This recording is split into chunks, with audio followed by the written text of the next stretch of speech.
There we go. We are on the internet. We are on the computer. Oh man. Okay, sorry folks. I had to finish something up. I have a primary client that's kind of hit the point of being a I guess we could say a part-time job. Um and they're on the West Coast and I am on the East Coast. So our time zones are a little bit different, which is to say right now it's still 4 p.m. for them. So like they're like working. Um and they've still got some time left. But I'm over here and I'm like, it's 7 p.m. and I got places to go, things to do. And by places to go, I mean virtual places to go. And by things to do, I mean games to play on the internet for people. But, but, but, I am now in this virtual place with this computer computron contraption that we're going to use to play a game.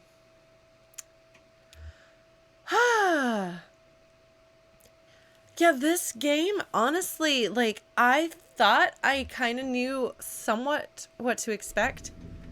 So actually, here's kind of what I thought was going to happen in this game. And please let me know, like, if I'm, like, too loud or too quiet or too anything. I thought that Kentucky Route Zero was going to be about a guy in a truck going down the highway and encountering magical creatures along the way as he travels across Kentucky in his truck. Because I knew that Kentucky Route Zero, I knew that you drove a vehicle around, and I guess I assumed that it was a guy in a truck. So there is a guy in a truck. He does drive. There do seem to be supernatural elements. There might even be supernatural creatures. It's not entirely clear. But I was like, oh, it's gonna be like fantasy beings, but not like Legolas. But more like jackalopes. I don't know. What are those called? Like Bigfoot, jackalopes. There's a word for it. Slamming the arm of my chair trying to remember this. What are those called? Cryptozoology. Cryptids. I thought that you were going to like encounter cryptids and like whatever the American equivalent of the fair folk would be. So that's what I expected. It's not really what we got. Instead, we got something that's much more like a commentary on human spaces and the relationship between humans and place, which is really interesting when I think about it like that. That we are, I mean, we have reclaimed places and the museum of, what was the museum called again? It's like basically the museum of homes, of places to inhabit. I don't remember what the exact terminology was, but all of the, like, we managed to combine bureaucracy and things specific to space, dwellings to place. So it's very much about place and about people. Which thematically isn't necessarily what I would have expected. So last time, we went looking for a doctor to fix our poor character's sad leg. We encountered a museum of dwellings, homes, and we wound up getting a ride with a child and a giant bird to find the doctor.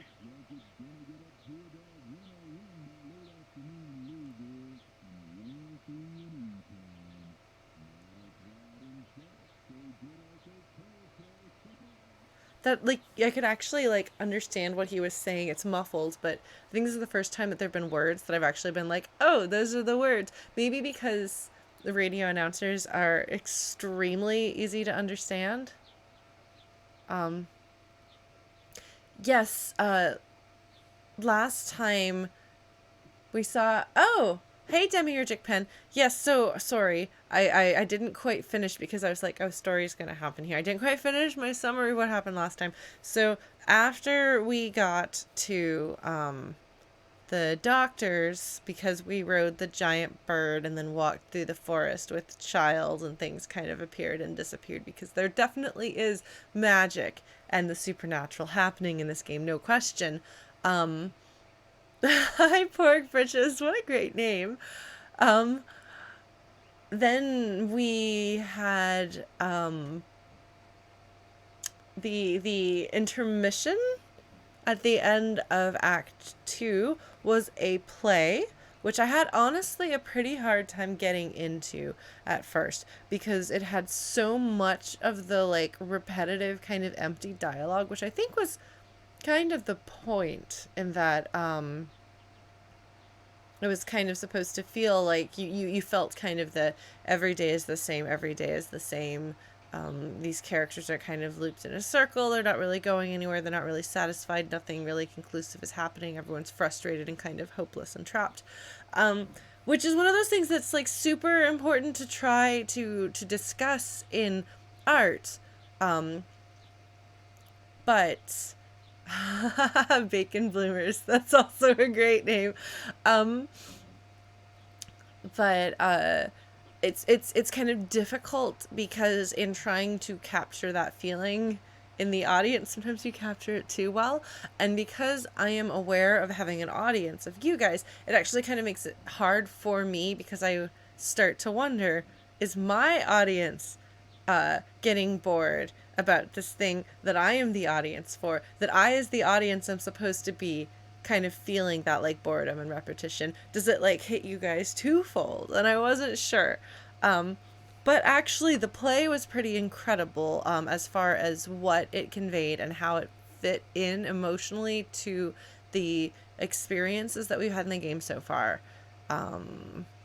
Like, purely from a let's piece together the lore perspective, we found that Joseph and Carrington and I'm sorry, my so I've gotten like 10 hours of sleep, 11 hours of sleep over the past 2 days, maybe 3 days. It's not good. So that means that I am going to have a harder time remembering things than usual. So please bear with me. One of the first things to go for me is I can't ever find the word that I'm looking for, which could be names or trying to figure out cryptids. And I'm just sitting here like trying to like work backwards. And then I actually got to cryptozoology, which then, because I was like zoo. Zoo means animals. So cryptozoology, cryptids. Yeah. No, I would really like to sleep more, but a combination of insomnia and my body waking up at a certain time, despite my efforts to go back to sleep, it's not because I'm having such a fun, good time that has led to me being sleep deprived. It is complications of mental illness and so on. But so bear with me if I have a trouble with memories. Her name's not Irma. Lula. Lula. See, I got this. Lula. So Lula, Joseph, and Carrington were all in school together, and we got to see a play that they had all put on. So we actually got to see, because I hadn't picked up on Joseph being blind until it was mentioned that he was, and then I'm like, oh, that explains these little details. I get the feeling that that's something that happened to him, rather than something that happened either when he was very young or that he was born with. Well, congratulations, Pork Britches. But yeah, so it's very interesting to me, that's the plot that we have. Although there's a couple of different pieces that we have, where we have characters that are interacting. Thank you, God of Darkness. Thank you. But so Conway is the character who's passing through. He's the one that, to our knowledge, does not have any connection to anyone else. So literally everything that happens around here is new to him. He's ostensibly you know, he's made it through this region before, kind of. He's from Kentucky, presumably. But he doesn't know any of these characters. He doesn't know these people. He doesn't know their stories. So he would be normally close to the choice that I would expect. Just like when you're playing Final Fantasy X, Tidus has no idea what's happening in Spira, and you don't know what's happening in Spira. So he's lost and confused. You're lost and confused. And as people explain things to him in a way that fits the story and the characters, you kind of are along for the ride and get familiar with things as he becomes more familiar with things. So Conway traditionally would be your character, your perspective character. It's interesting because we don't solely live in his perspective. Like when we were in the Museum of Dwellings, I thought it was really interesting how the narrative shifted around. So to determine what actions we took, we controlled what other people said in a conversation to somebody else, reflecting back on what our characters did, which is absolutely fascinating. I've never seen anything like that, and you couldn't do that in any other medium but a game. Like, that requires interactivity. So even though like this kind of thing, I mean, I've heard people call this an adventure game, and I suppose it is. To me, it feels more like a narrative exploration game, which is the nice term for walking simulator. But it does have branching dialogue, and that's kind of how you choose things, and you can go to places and try to find things. So it does have more interactivity than a narrative exploration game necessarily does, but not as much as I would think of as an adventure game player from like the 80s, 90s era of adventure games. Those are the ones that I mostly know, and they require a lot more interactivity and puzzle solving than this. Anyway, this is a really, really long introductory thing, but at least we've got the screen here going instead of the title screen. Oh no, pork britches. Yeah, and I forgot to put the previous episode of this up on YouTube. I've been really bad, especially now that I have 3 games that I'm streaming each week. I'm having a really hard time staying on top of highlighting and exporting and making live my YouTube video archives of these Twitch streams. So I liked it a lot.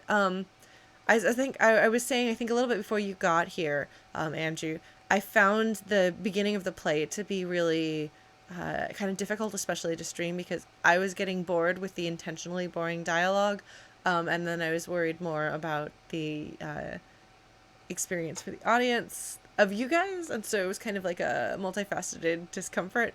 But once it kind of picked up and I saw where it was going, and I figured out that these characters, that some of the characters kind of behind the scenes rather than the actors were characters that I already know and have an investment in, and that one of the main plots that I kind of want to puzzle through, there were a lot of pieces there that I'm going to have to try really hard to put together.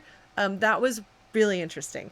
And what it, like, there's the horror element of the distillery boys. Let us not forget the electric skeleton walking through right before it closed. That was really effective, because you have this sense of growing dread, and actually it's the sort of thing that I think that would work better not in a game experience. Having read a decent number of plays from a specific era, like, it kind of makes me think of Arthur Miller in a way, because like I love Tom Stoppard a lot, and the Theater of the Absurd I find really interesting, and I love the like, I find the philosophy of absurdism like fascinating, but it's, even when there's something repetitive happening there, it's always kind of heightened and strange, whereas like Arthur Miller's plays are a lot more mundane, and so they have this mundane creeping horror. The play, I'm sorry, we're gonna play the game eventually. We just gotta do some literary analysis. Oh man. Yeah, it seems like it would actually be super cool in VR, because purely as a play, having something start off slow and then build up this creeping dread where you kind of get to understand the situation and you realize something's wrong, and then you realize something's really wrong, and then you realize something is very wrong, and you know something terrible is about to happen. And if I remember correctly, you like basically you're seeing the stuff happening, and then the perspective, you turn around and you see the glowing skeleton, and it's deeply uncomfortable. I thought that was really powerful. But it also, because this is a game with layers, fantastic. In addition to giving us lore information, and I'm using lore kind of as a shorthand because that's kind of how we refer to piecing together story bits based on dropped hints, a la Dark Souls. It's not really lore here so much. It's not like we're trying to like uncover the mysteries of a forgotten civilization. It's that we're trying to piece together what happened with characters, their backstory, also kind of how the world works, because since there's supernatural elements that haven't been clearly or explicitly defined, we still don't quite understand how the world works in that way here, how this world works. The play, that section, the VR section, that I wasn't in VR, sorry guys, but it would have been and could have been VR. It gives us backstory on characters. It gives us information on the setting. It gives us a cool and interesting experience. It gives us like an emotional arc that we follow, both following the story and also like the way the story, like the flow of the play builds up the like tension in you, the player, as you get the sense of dread, and the inevitability of something awful happening. So that's all very effective, but it also has things to say about capitalism, because Kentucky Route Zero is definitely a game that comes from the same, I'm trying to think of what the right way to say this is. It's definitely inspired by and making conversation about, or in dialogue with, that's the right phrase, in dialogue with a lot of the same real world issues that went into, the obvious parallel is Night in the Woods. There are other games that have talked about that sort of thing. It's actually interesting. Mythic Ocean, the game that I streamed earlier this year that I loved, asks some of those questions from a philosophical perspective, and kind of dramatizes things in a purely fantasy world. So it's kind of stripping away the real world parallels to kind of look at things in this like purer philosophical, you ask these questions and they feel a lot more hypothetical, still obviously tied into human nature, and they're real questions, but that's the angle that it's being assessed there. Night in the Woods, we are like in the thick of it. Here we are in the thick of it.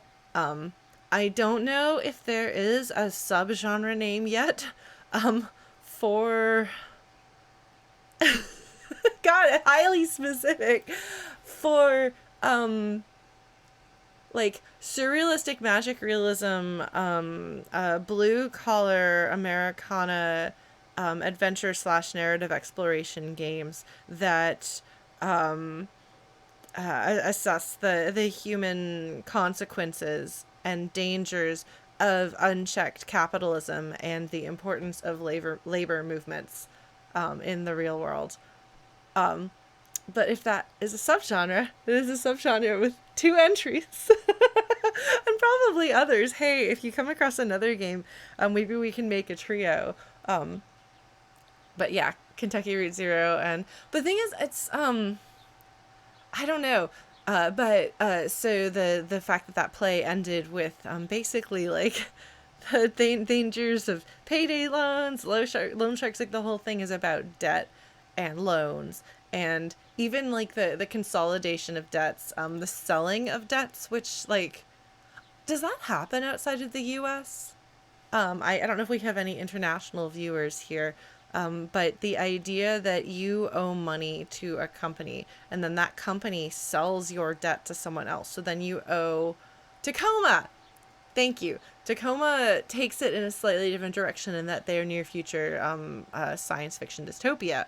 But yeah, I think we could say that Tacoma is a trio. It doesn't have the same feel as This and Night in the Woods. Like, This and Night in the Woods clearly have more things in common, like story genre wise. But as far as the questions that they're exploring and the real world parallels, Tacoma is definitely in line with those.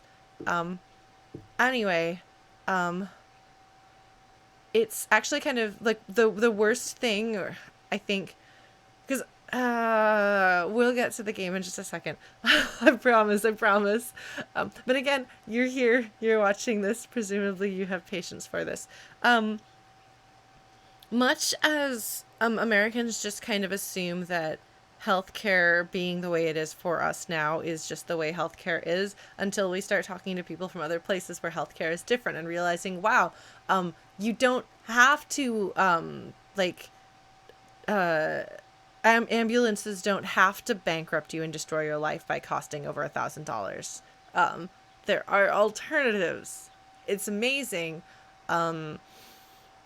When I've been fortunate enough, because I graduated from university before 2008 crashed. I was able to go to school on a scholarship. A lot of my friends weren't so lucky. And so to see the people around me get a letter in the mail that's like, hey, by the way, your student loans got sold to someone else, so now you owe them money. And that can mean like that there are terms you didn't necessarily agree to. That you don't know who owns part of your soul now, you know? It's this unknown. You weren't involved in this. You perhaps agreed to take on a certain amount of debt in certain circumstances with a certain understanding of who you were working with and what the rules were and all of that. And then the rules just like change on you. You're not consulted. You don't know who the person, or I guess the organization that you owe money to. You don't know who they are. You don't know what they want. Like just none of this consulted you, and yet you are on the hook for it. And you know, the likelihood of your debt being sold to a literal glowing skeleton, perhaps about to distill whiskey from your soul / body, literal, maybe not going to happen. But that danger and risk and fear and the wrongness of it, I mean, that's a really great way to dramatize a real world situation. So, yeah. Yeah, no, like, student loans are definitely, bad. Yeah, no, debt collectors are really scary. Like, the idea of buying and selling people's debt, which is something that Tacoma goes into, as well. Like, oh my goodness. Okay, so, anyway. I'm not quite sure what's going on right now, but hopefully Conway will be in better shape.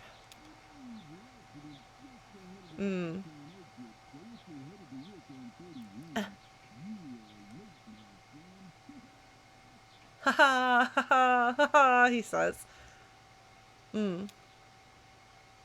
Wait! Okay, I was gonna say, I didn't think I recognized her, but I thought I recognized Conway. Lisette, that's his boss / boss's wife. I'm actually really not sure about his relationship with them. Because he at one point did roofing with the husband, and now he is delivering antiques for the wife's store. And then there's the child that he keeps referencing who was at some point somehow lost, and that's clearly an issue. I don't know. We'll figure it out, but I'm really interested that Lisette is here. The way that this game plays with perspective is really fascinating. Oh, speaking of perspective, can we take a moment to remember how in the Museum of Dwellings, like if you walk towards the side, it like shifts everything so that then you can see what's going on there, but you can completely miss that otherwise. It's interesting. Yeah, no, Lula has gray hair. So this was not a person that I'd seen before. Yeah, no, he does seem to be an employee and a family friend is one way of putting it. I'm not entirely sure. But sure, he'll take some sugar. Oh no, Lisette, you and me.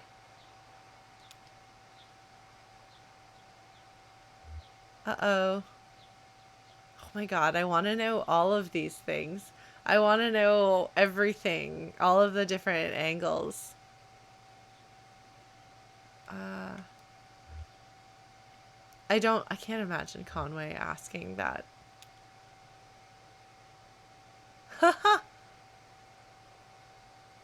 The horses are having bad dreams.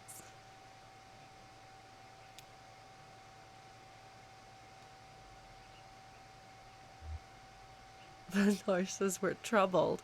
That's interesting. Chewing up the wood in the stalls, that's more interesting. Charlie's the son. Hmm.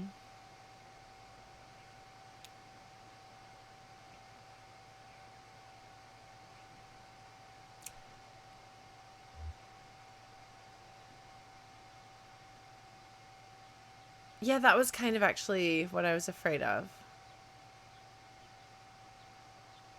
So that's why it's not a roof repair business, because Charlie fell off a roof. I think I think Conway would have done this.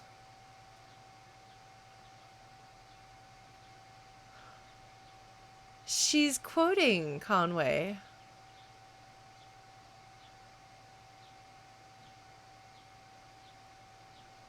Oh.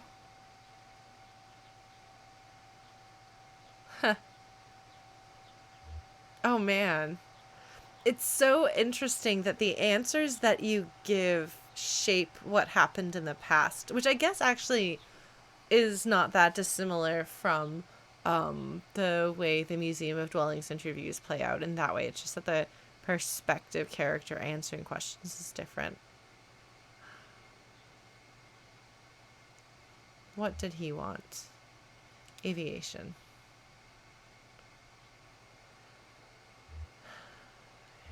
Wasn't his fault.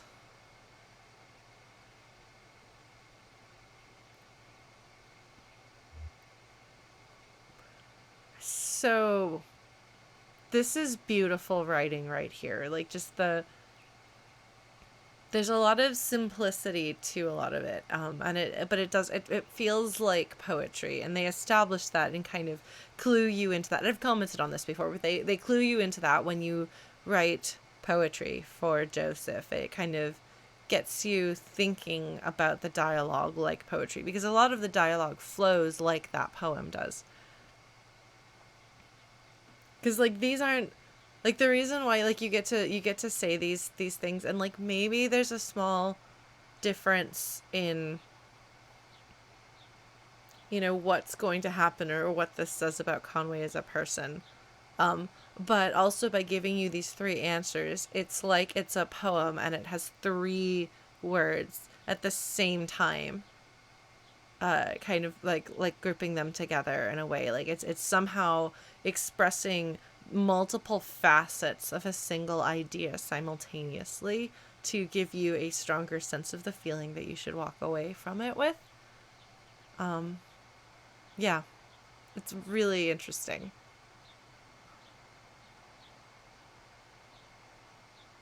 It's a tragedy.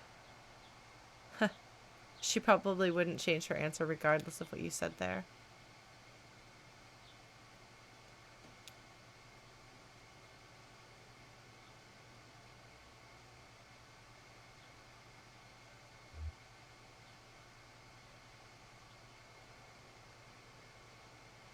I'm curious.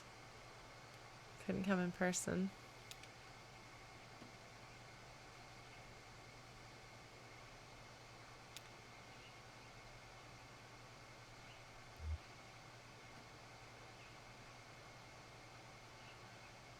So everything about the order is strange, too. Why did they summon Conway?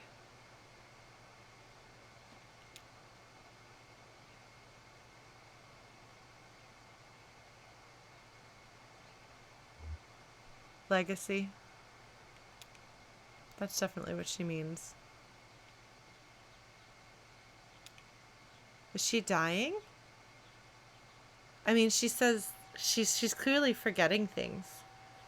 Like, that's clear. Dementia? Yeah. Yeah, this is the last delivery. Like, everything is ending. And here we see it is with her as well.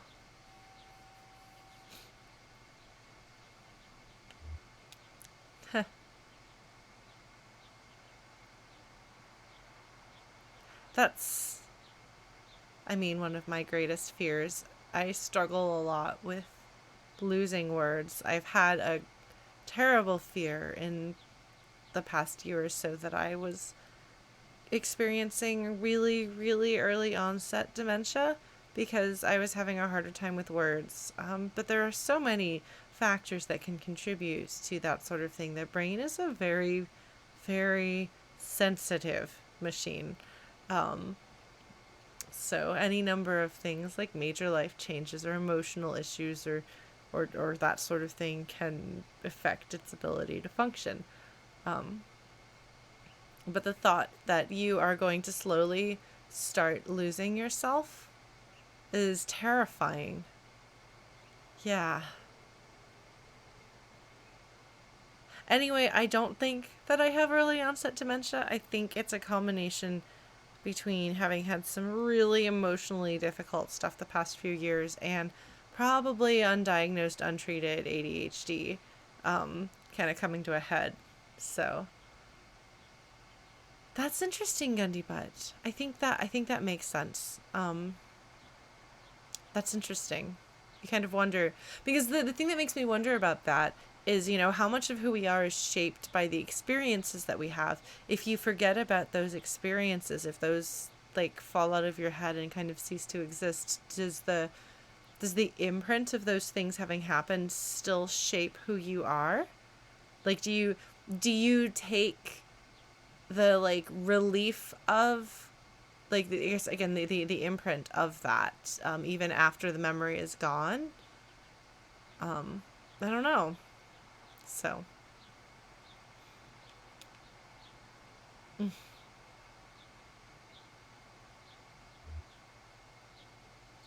it's so interesting that the answer that you give is the correct answer. I'm really interested in the Charlie stories. Oh.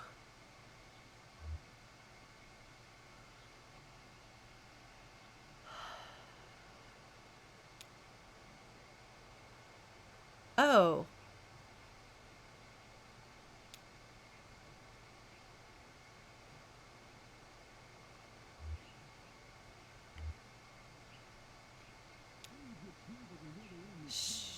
She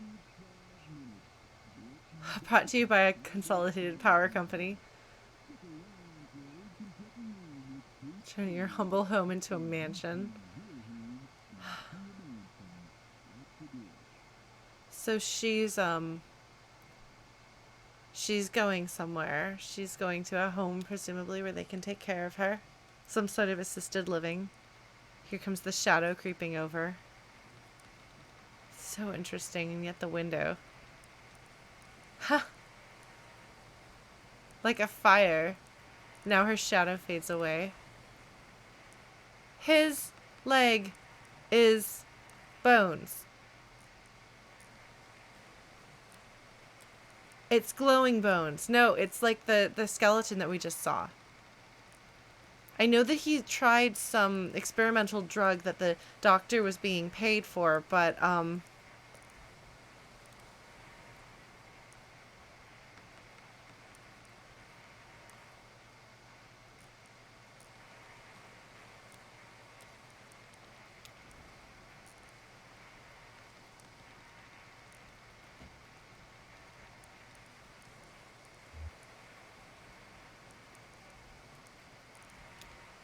no.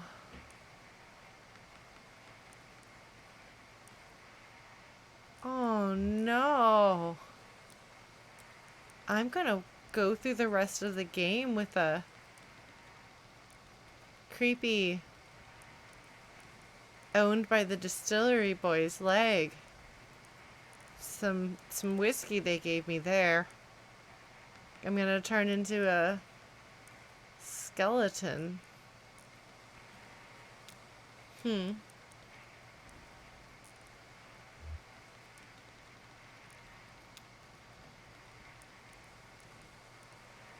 Huh.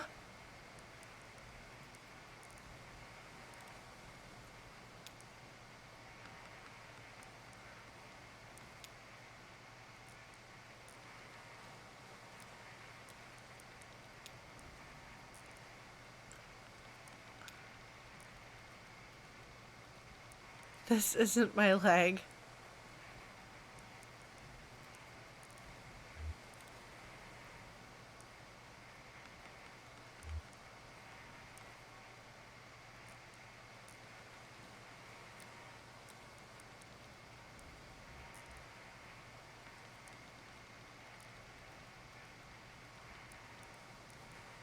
See, like, this is a really powerful moment here. So obviously there is a significant cost to the treatment with the leg. And it would seem like too high a price to pay. So they had to make it very, very, very apparent in the previous section of the game that it was essential, that he was desperate, that he was not going to make it without this. You know, like if it was just like, oh, your ankle's twisted. Oh, that's inconvenient. Oh, now it's swollen. Well, that sucks. Oh, it turns out that we've sold your soul to the distillery boys and now you have a glowy bone leg. You know, that wouldn't add up. But instead, you know, his leg got crushed by rocks and he's been walking on it consistently for hours and hours, walking through a cave, walking through offices, and like you feel how much it hurts. Like it sucks walking as Conway with his injured leg. Like you feel bad with every step you take. You feel a little guilty to put him through that. So you feel the need for some sort of help. He's desperate. And now this. Oh no, demiurgic pen. Yeah, no, it's interesting. Is it just me, or do you see the line of his pelvis bone or something? Something's not quite right. I don't know. But this is good. This is interesting. This detail. I mean, obviously it's not good. It's a tragedy. It is. But as far as gathering story information goes, and an interesting and compelling story, I think this isn't my leg.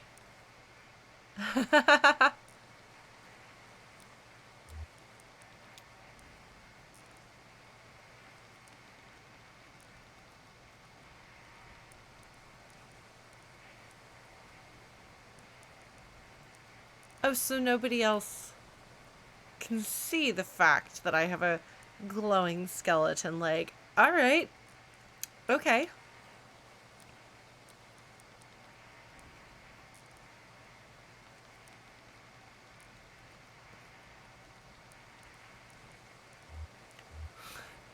Just gonna stare at the leg.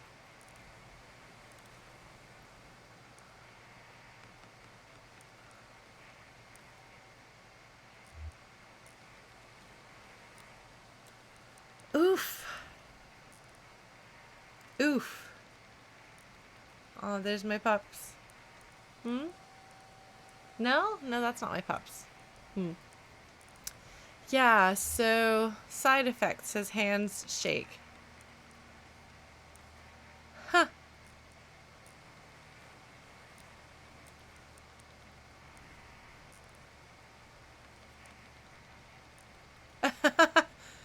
Mostly you're gonna have side effects from the medication you took. The operation was fine. No major side effects for like the surgery or whatever, just from the medication that you took that the doctor has received payment from and is able to complete his medical education because of the pharmaceutical company supporting him. There's no conflict of interest there. Certainly not. So we have, but that's another case of it's debt.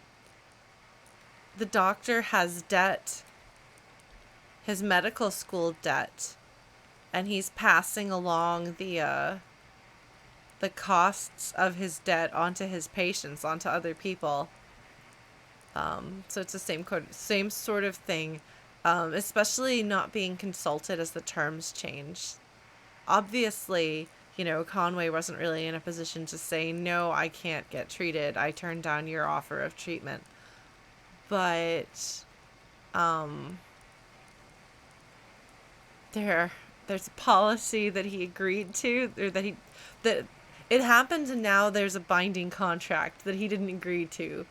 That happens without his consent. So, yeah. Apparently, Neuropnol messes with your brain. Nothing to be alarmed about.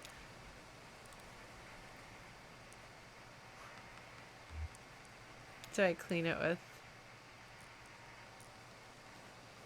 Okay. This is not going to come up.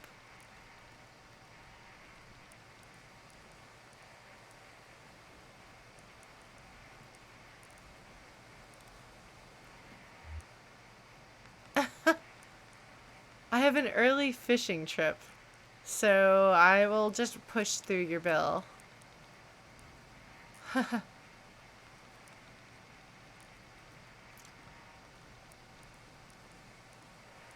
Distillery boys, huh? The Consolidated Power Company bought systematically destroying everyone and everything here.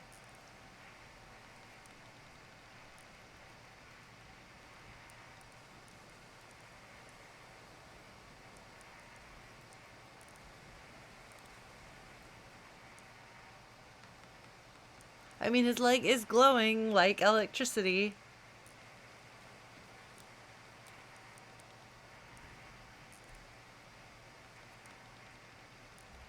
So you generate electricity with your leg to help pay it off. Something is really not good here.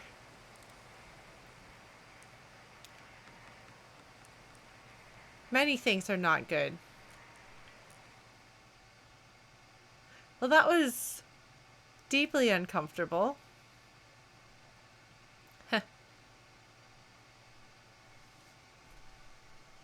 Back to the museum we are. Hey, you notice we haven't had any dropped frames this time. Is the audio and video quality just fine? Oh, he's walking normally. Can you get some rain back there?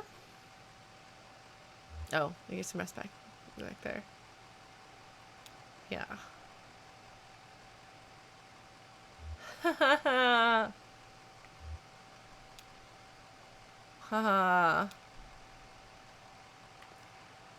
What's up, Shannon?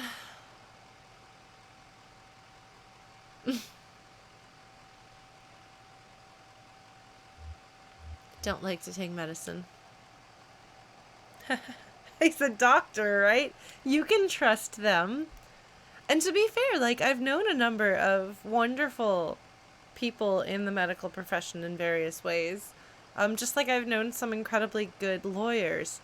It's just that it is true.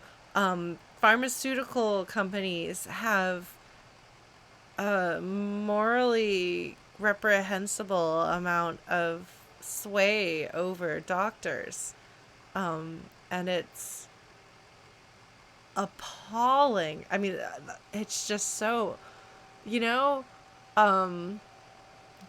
when I lived in Austin, the doctor that I saw, I really liked her and trusted her, and I recommended her to a friend who was very particular about this sort of thing. And she looked into my doctor and was like, wow, she takes like almost no kickback from pharmaceutical companies. That's unheard of. And so she was happy to go with my doctor, but that's really uncommon to take. Like, I think she took like less than $1,000 a year or something in kickbacks, which is like, holy cow, she might as well not be taking kickbacks at all. Like, that doesn't even count. That's amazing. So yeah, doctors totally have your best interest at heart. It's like trying to find a good vet.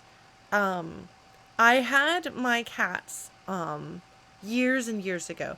I had my cats on an extremely good wet food, a brand that was known as basically it was the cheapest of the best. So like there was like a tier of cat food that's generally considered by everyone to be like the best cat foods out there, and it was the cheapest of those, and everyone was like, this is amazing, it's really really good. And I brought my cats, I was looking for a new vet years and years ago, shortly after I moved to Austin, and I brought my cats to a vet there. And the vet was like, oh, that's good and all, but I think you should take your cat off of that and put your cat on this other, like, super processed, unnecessarily blah, blah, blah, and also expensive food. Guess who got a kickback for selling that kind of food in his office? So I never brought my cats back there. But that's not too uncommon. It's not ubiquitous, but it's not that uncommon, I don't think. So anyway, yeah.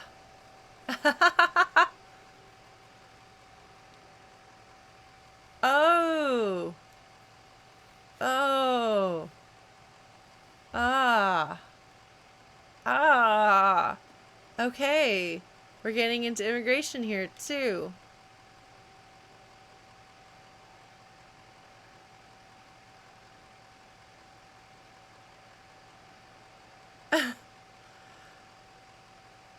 Yeah, well, I mean, I've heard a lot of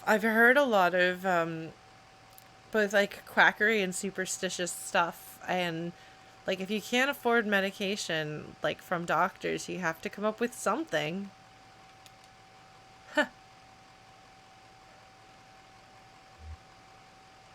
I'm sorry, I'm dying to know this answer right here.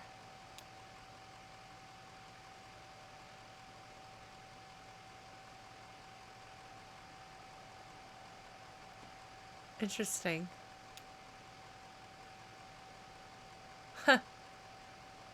ADHD? Is that the implication here?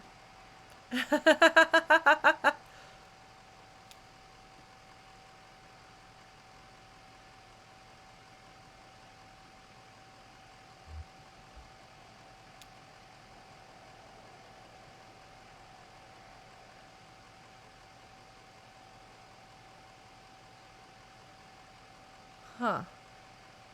Interesting.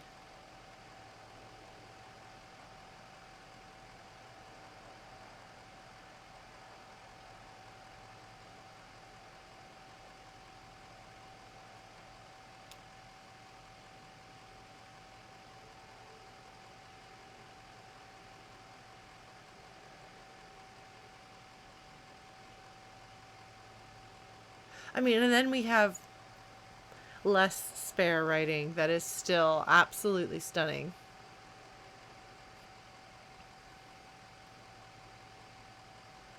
Like scraping copper against paint, like bowing a rubber violin with a railroad tie. Like, that's incredible. Like, how do you come up with images that evocative and powerful and unusual? I don't know.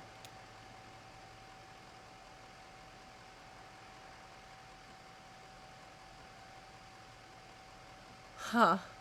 Yeah, so this is part of why it's not good to share prescription drugs.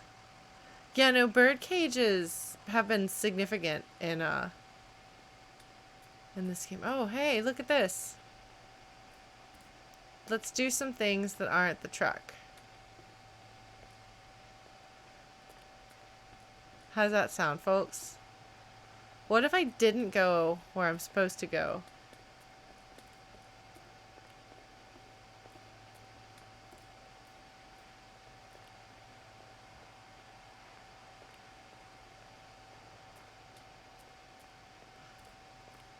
I just changed characters. How did that happen? Why did that happen? Also, I love the way the reflection makes it look like I'm running through space. Oh, hello, Flora.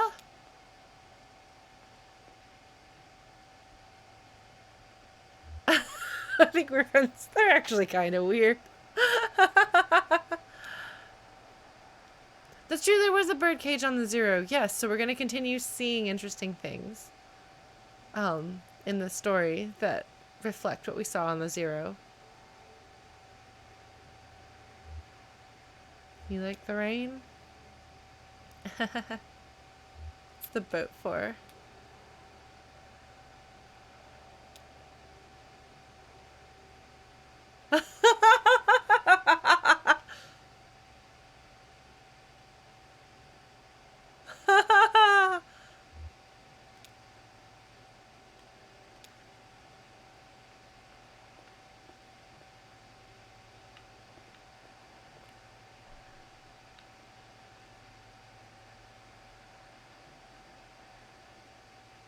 I mean, you realize.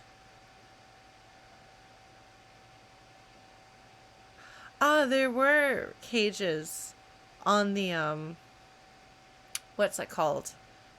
There were cages on the carts in the mine, too, for canaries, yeah. So that must have been then what her parents were repairing a cage for. Interesting. And sad. I didn't realize that they still used canaries so recently.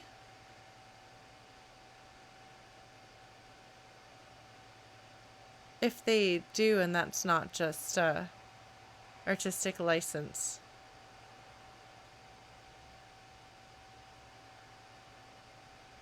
All right, kid.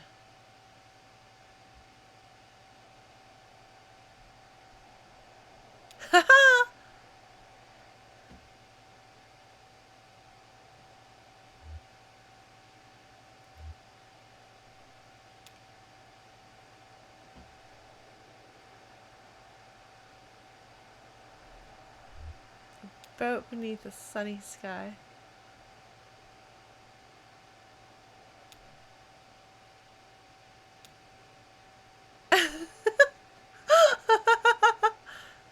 That was really cute. Oh, I unlocked an achievement for that. I unlocked the Say Something Romantic achievement.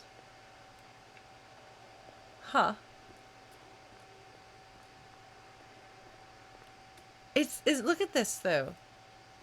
Like, what a decision for the water to have such a perfect reflection so that the dry land that you run over, like, feels like it's standing, you know, like it's some sort of opaque thing placed over the sky, over the... It's a really cool visual effect, is what I'm trying to say. It's really cool. I think it's cool. I think this game is cool. Also, I love that if you wander around, things will happen. Ah.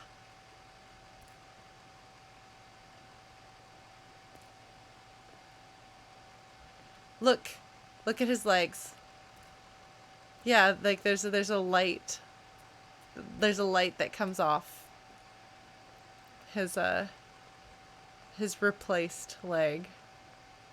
You see that?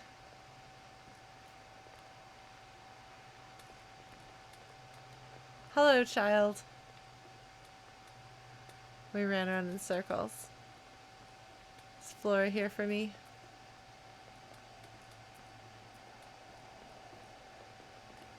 What is it, child?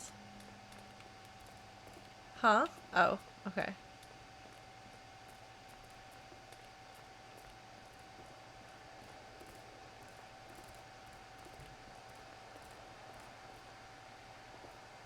I'm just gonna follow him.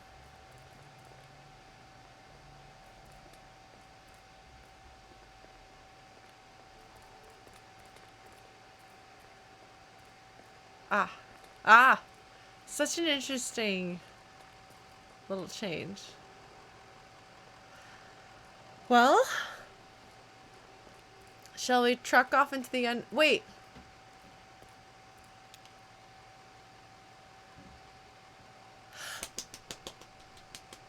These are the three, what are they? The Greek chorus? Not the Greek chorus. No, there's a term for this. This is some sort of a play thing.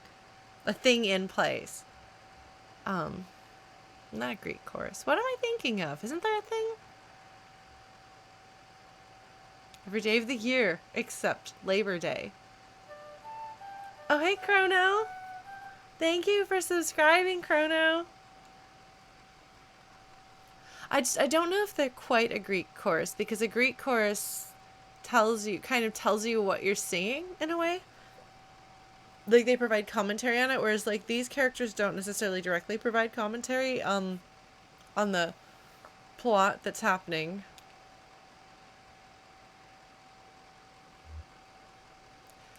This is the first chance I've had to talk to them directly, because they're the ones that were looking at the museum, right? And I think they're also the ones who were, well, I guess I talked to them directly at the beginning if they are the ones who were playing that game in the basement. Yay, Chrono!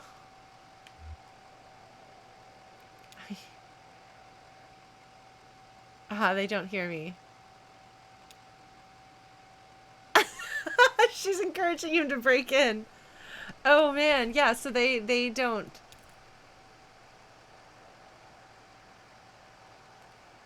So clearly plays are, because those are stage directions. And since we've officially canonically had a play as part of the thing that's presented to us, and things like kind of look like stage sets and things like that, it's a play. No more bears, Chrono, alas. Although we've had a fair bit of surrealism, and I will not talk to you about some of the weird things that have happened, but we did see a play that we got to experience at the end of last time. Oh no! Are they gonna sneak into the museum?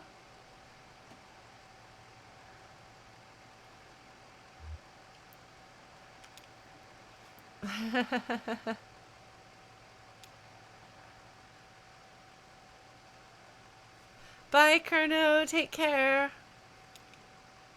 I'm just gonna keep listening to them. That's it. Doesn't matter.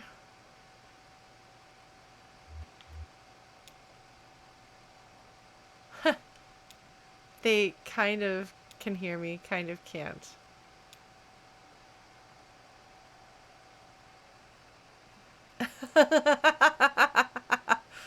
Oh my god, yes. No, Emily is definitely the, like, be cool, do crimes type. She's definitely encouraging the crimes.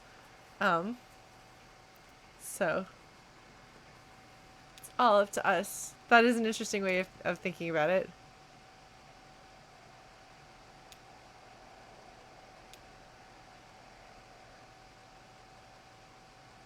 Okay. Yeah, because, like, it's not quite the role that a Greek chorus plays.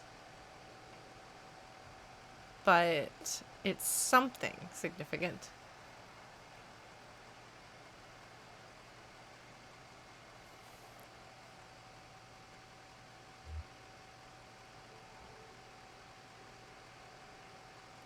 By the clerk, they mean Lula? Let's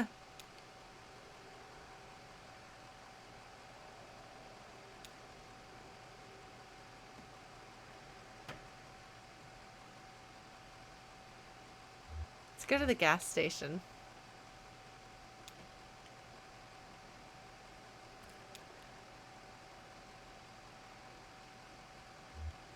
Sure.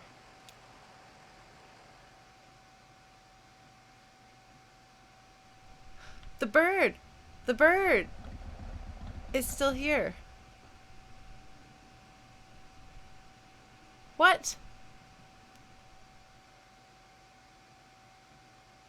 The truck just died.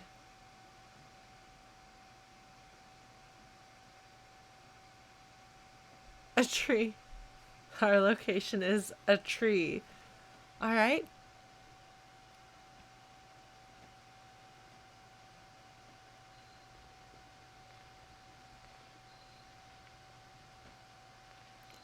Oh, power lines. Notice power lines. It's all about electricity. Again. Oh, am I going to fix the truck with my leg? I bet I'm going to fix the truck with my leg. Okay, well, I can't talk to her. Huh. She fixes things. Oh, I guess televisions and trucks. They both begin with a T.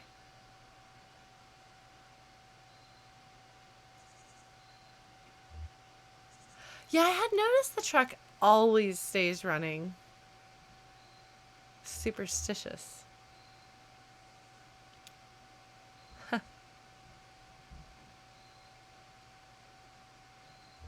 Seatbelts.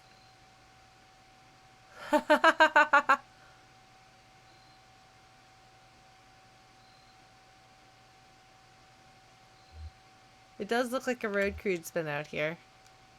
Don't know that I trust them. Oh, look, there's somebody sitting in the trees. The child's still with us? It looks like the child is still here.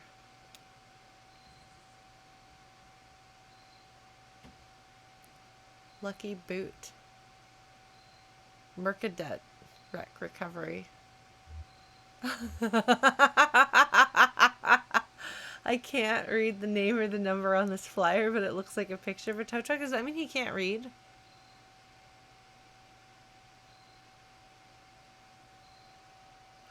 Oh, serious thing. Thank you. Okay.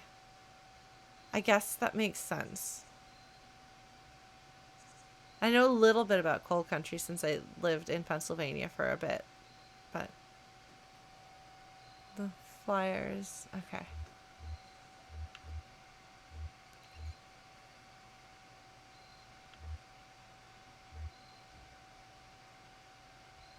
It's the most interesting answer.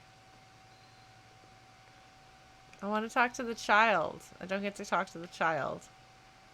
Okay, I guess I don't get to talk to the child. I guess all I get to do is listen to the phone. Okay. A large brick cell phone held up to her ear. Stage directions.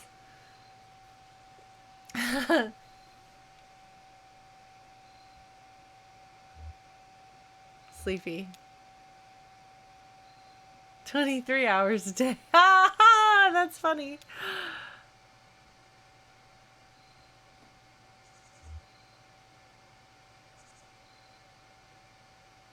This is fascinating.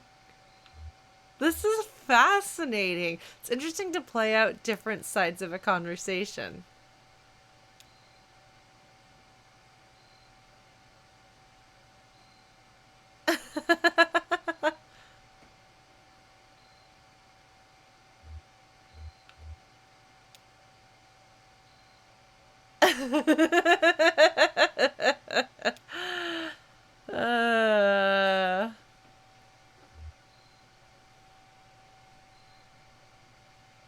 Oh man.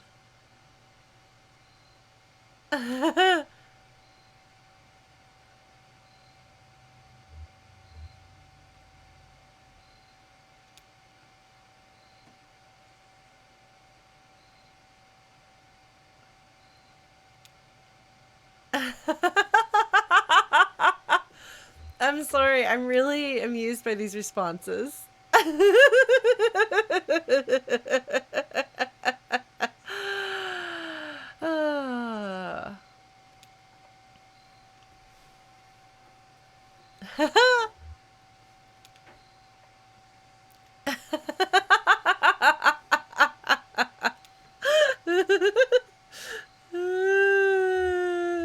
So good. I'm really amused.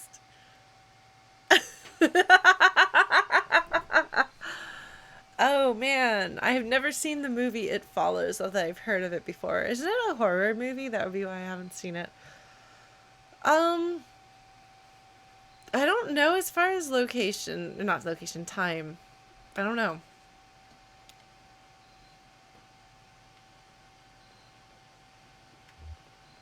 What's up, Ezra?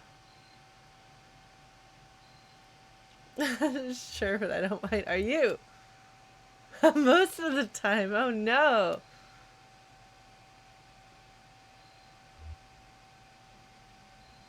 What would you like to play? I'm glad I asked. That's not what I expected.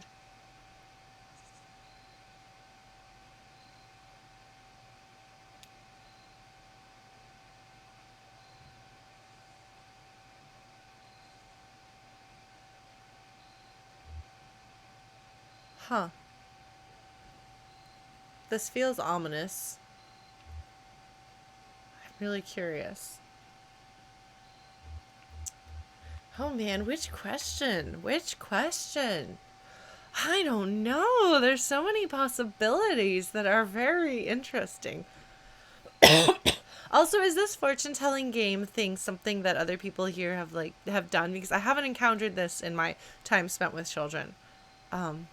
But I don't know. That doesn't necessarily mean that it's not in the real world, just that I haven't encountered it.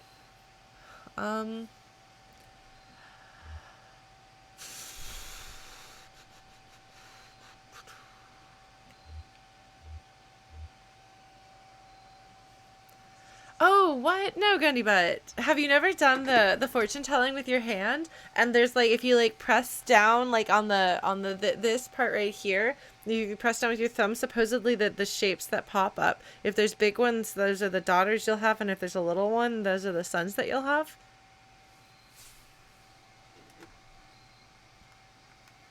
So, kids do totally think about the future, in my experience. Not like So you have like the little fortune tellers, you know? Those things? You know? You know what I'm talking about, right? I swear there was a game I played that had a reference to the fortune tellers. Was that in Night in the Woods? I can't imagine May doing that. Maybe B? I don't know. I don't know. I don't know. Hopefully not be like the Grim Reaper or something like that. What kind of job will I have next? I mean, I think that's... let's go with how will I travel. Huh. Something worse. New truck. Okay. Huh. Huh. When the child tells you it's just a bunch of sticks, that means that it's actually going to be significant. Homer!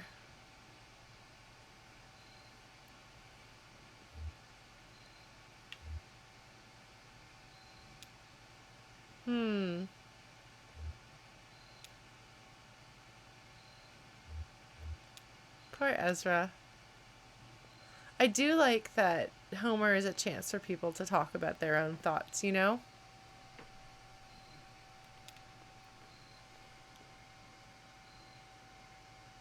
I think they're on their way. Look over the road map again. Good question. It's always just been in the truck.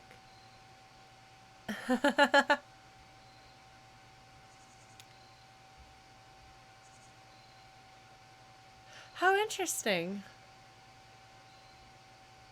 Ah, okay. Columbia.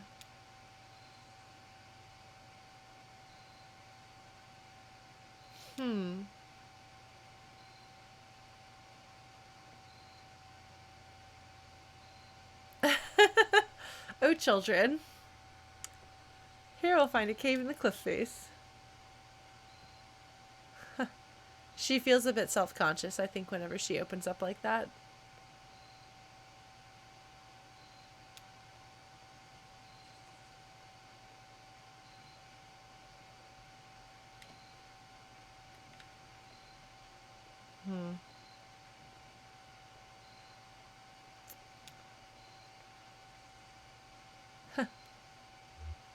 Thing's been broken for years.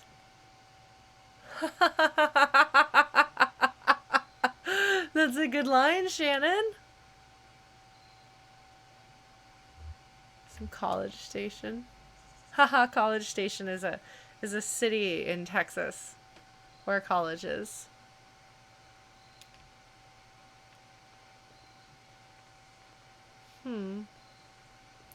Do we get to have an experience of boredom? We do. Okay. Not for very long. Synth pop music.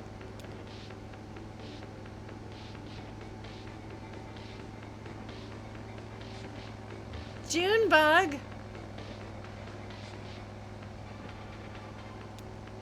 Johnny and Junebug. I've heard those names before.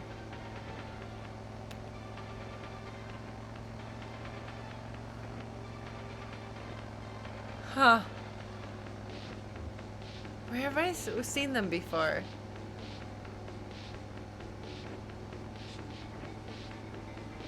Doesn't seem so quiet right now. On a motorcycle.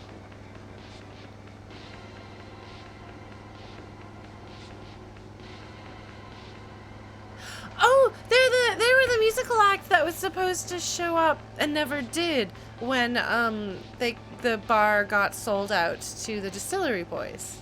Got it. Ha! Huh! Look at this, the choice between the road behind and the road ahead. Ha ha ha ha.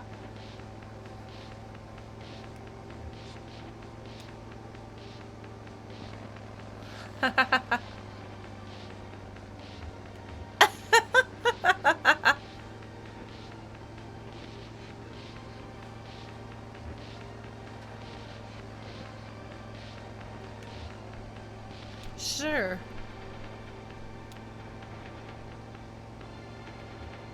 Johnny.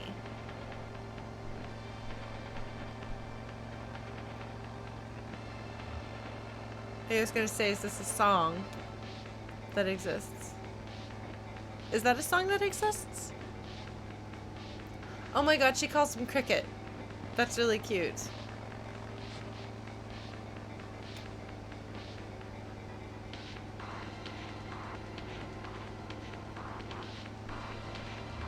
Ah, yes, they were late for this show that they were or the gig that they were supposed to play, but then the bar got sold out to the distillery boys.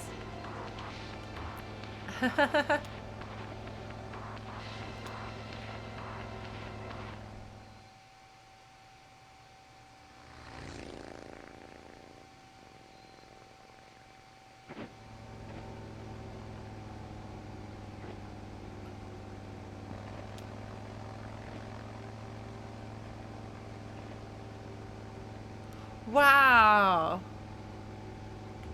I did not expect that. That was amazing. They just like go like right past our characters. The bakery gig, oh my god.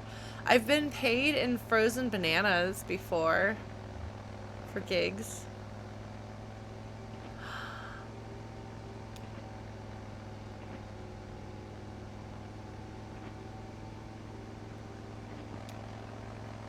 Was Harry in the bar then?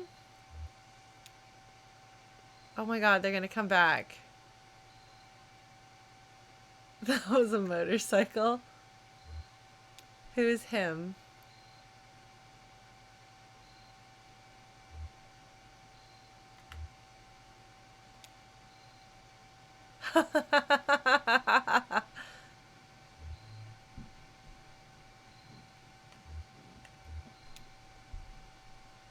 I was just like, whatever.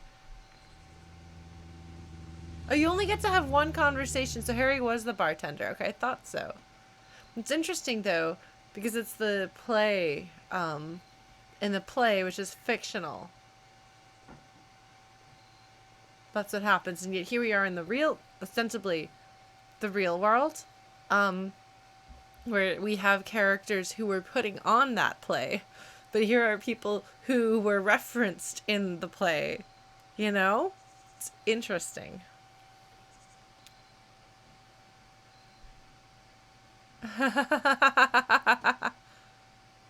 Johnny is wicked with strangers.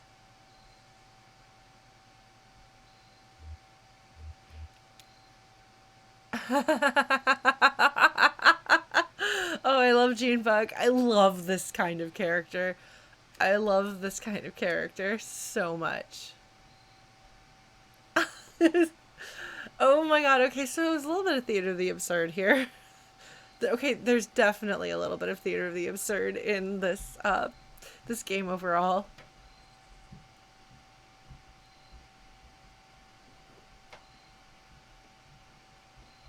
Hmm. Oh, Gundibut, that's beautiful.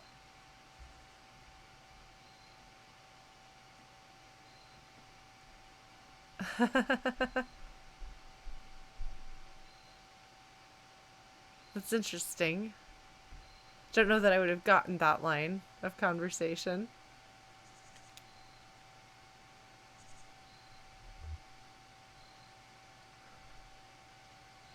I love the certainty with which Ezra says dinosaurs.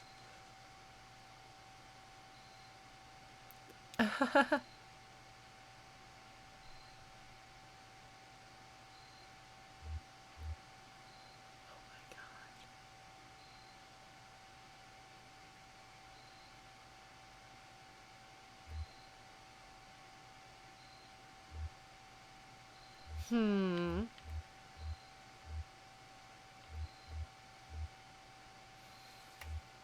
Seemed nice enough.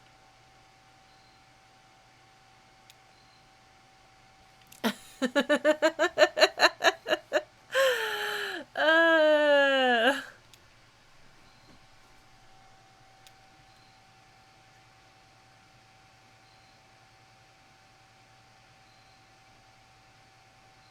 Let's go with Conway on this. I got cut off. Oh my god, okay.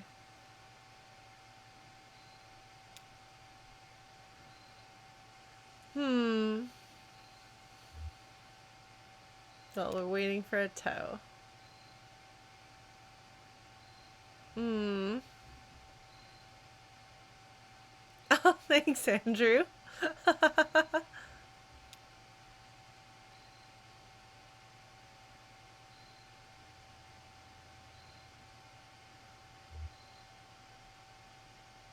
Oh my god. I was like, a sloth on wheels, obviously, but then I saw the vicious cycle. I don't know, folks. I feel like sloth on wheels is more like what I would name something. But, like, given the, like, pro and anti-pun battles that we have in our community, I don't know if I can turn down the vicious cycle. Hmm. No, I don't think that the accumulated points in chat do anything except give you guys opportunities and things. Like, I don't think that has anything to do with me. But I'm not sure, because I've never actually used that. Let's go with the vicious cycle. Because it's pretty great.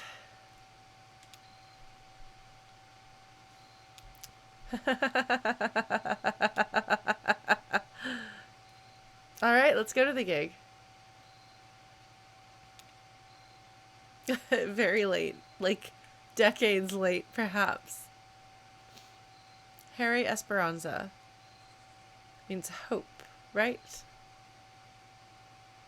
Notorious withholder.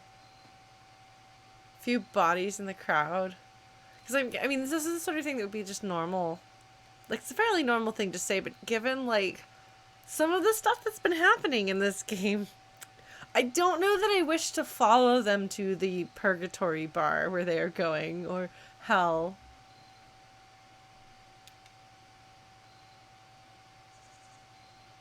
Yeah, I know Harry is the bartender in the play. I'm pretty positive of it. I only have one song prepared.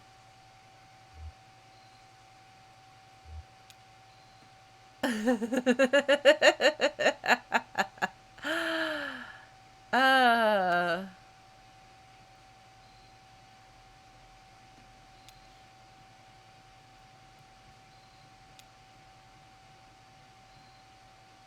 hmm. Mm. We've been there before.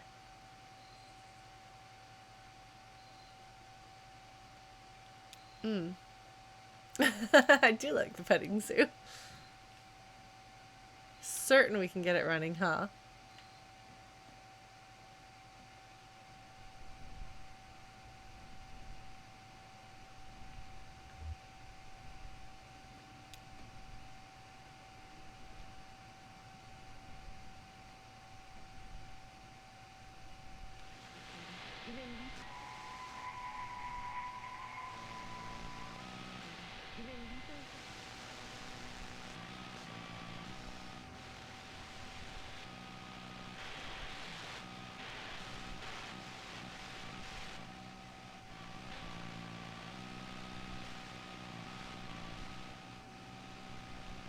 I wonder if this in some way, in any way, maps to the zero.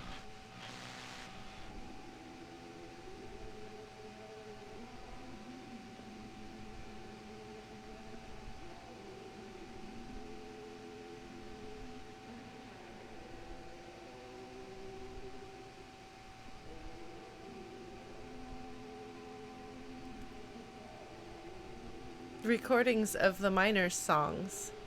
Yeah, we'll get to the FM.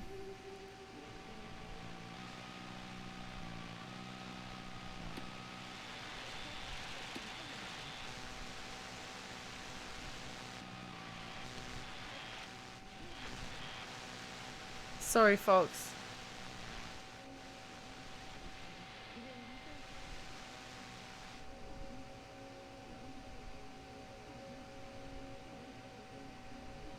That sounds like something.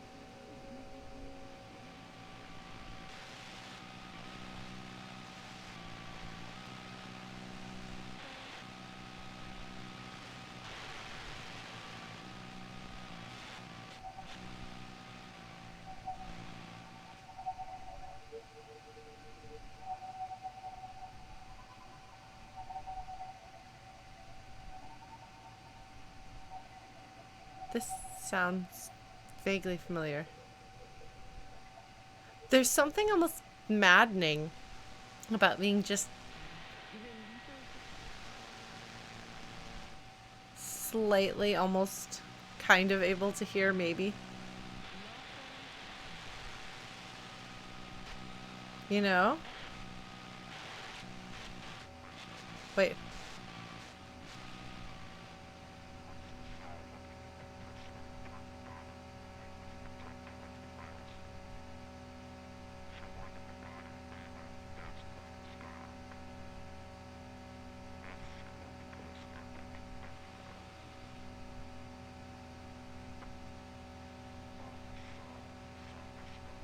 I can't make out what he's saying.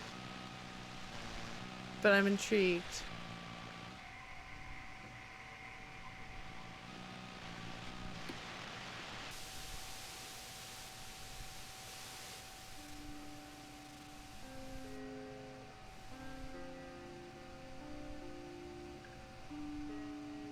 That's a guitar.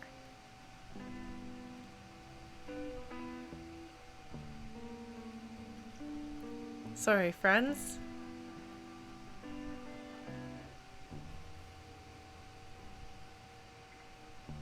We're just gonna listen to some music. Is the bird circling me? I think... No.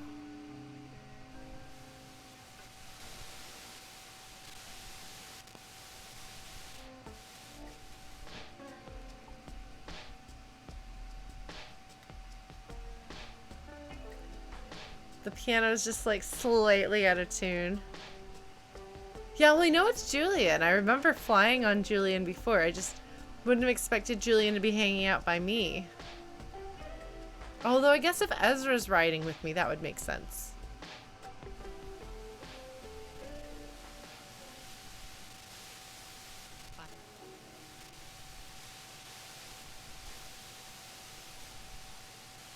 Where was that?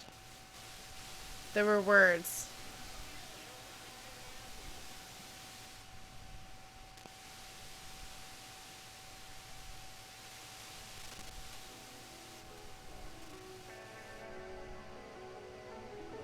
I thought I heard a voice.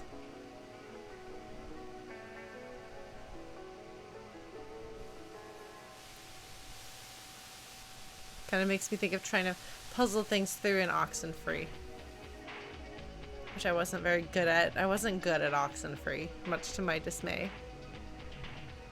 Also, it was kind of scary.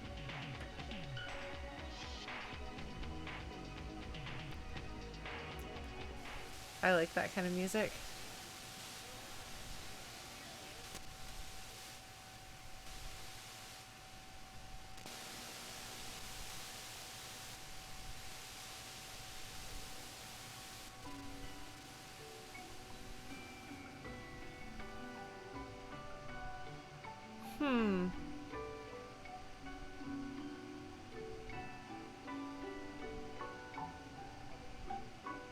This sounds almost like Minecraft music, doesn't it?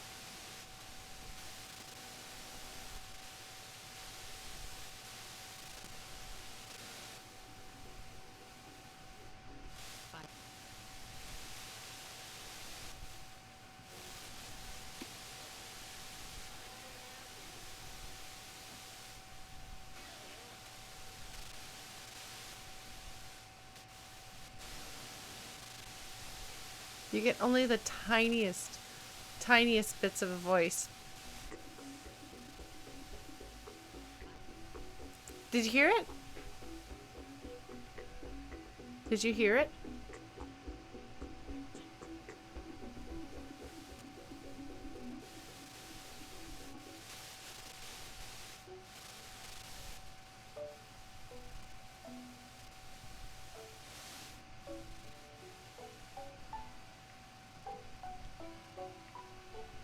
Oh, they're following us.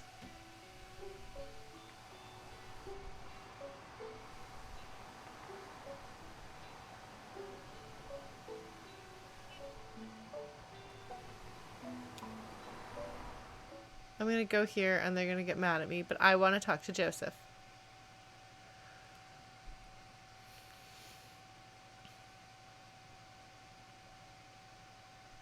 There might not be any reason to do this, but I'm doing it anyway.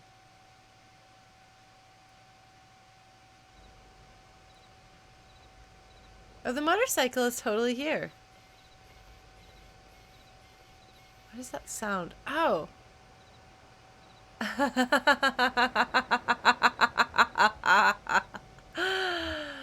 Oh my god, look at how many characters I have. This is amazing. I have like an entire cast. How incredible. I guess that's true. Late is late in a way, maybe. A binary state of being. Late or not late. Oh, I guess he does have sunglasses on. I never noticed.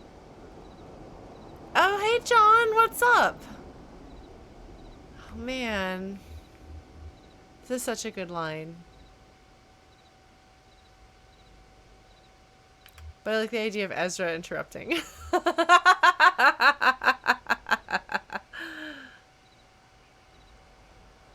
Yeah. We met Lula. Oh, yeah. Joseph's like, right. You went to the 0 and she's there and everything is weird. I don't believe she ever said this. I don't think she did. I don't think. You know? I'm pretty sure because we asked her about Joseph. I don't think she said anything about them being lovers. I think she just was like, oh, yeah, that's a name anyway. I'm stuck forever in purgatory for all time.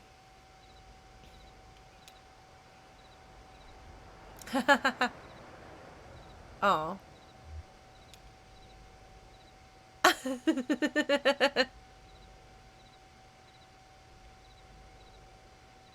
Oh.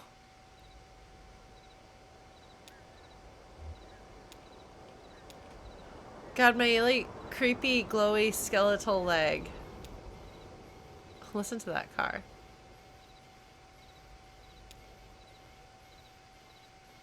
Sure, let's see if there's any more messages.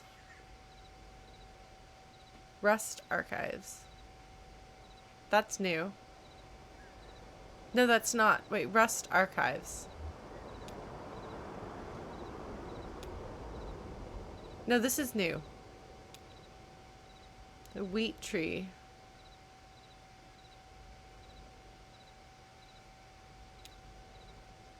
Between sundown and sunrise at our night facility. 3 gestures from the Bureau.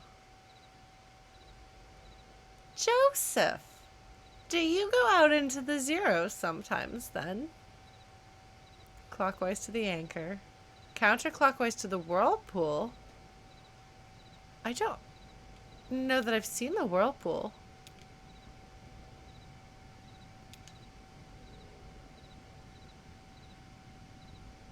Well, now Conway has an account with Consolidated.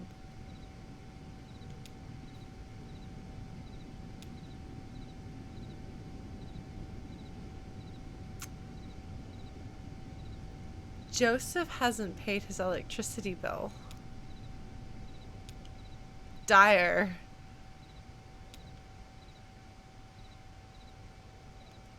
One of our in-person account resolution centers. From the Bureau. Scarecrow, bat feeder.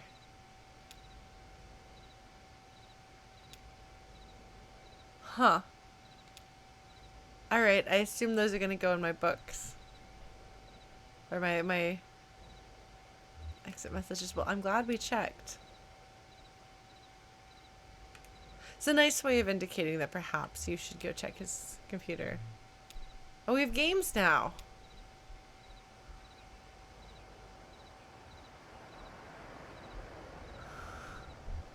Let's play psychotherapist. Sounds like a good idea.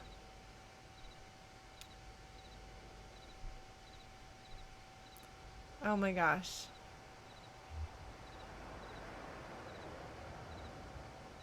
I'm lost.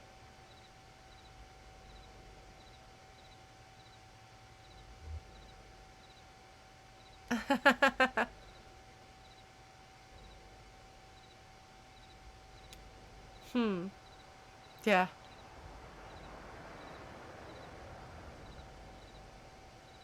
Ask another person to read the following text. That's a cool effect! Very long hall on a backless stool. This is like the fact that this that they describe the feel of the seat. You can imagine being there.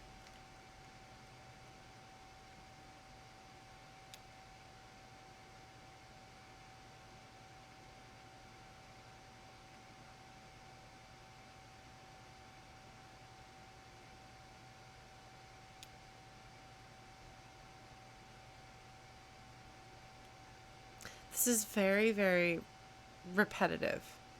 Like there's certain phrases being repeated again and again.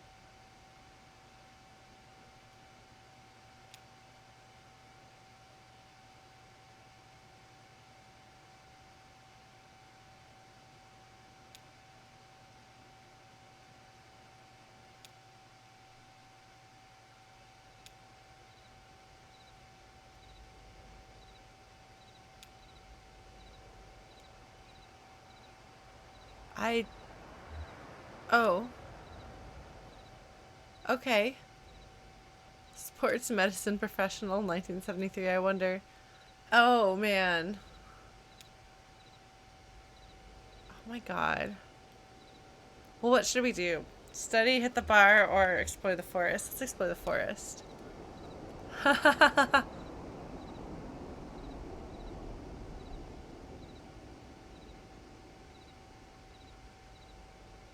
Waiting for the bus with other mammals.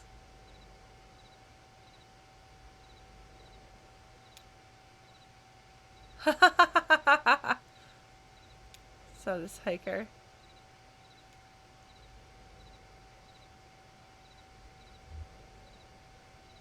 Huh. See what happens if we do this.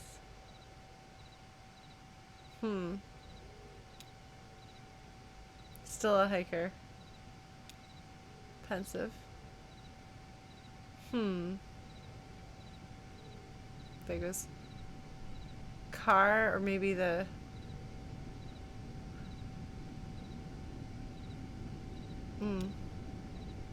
Still a hiker.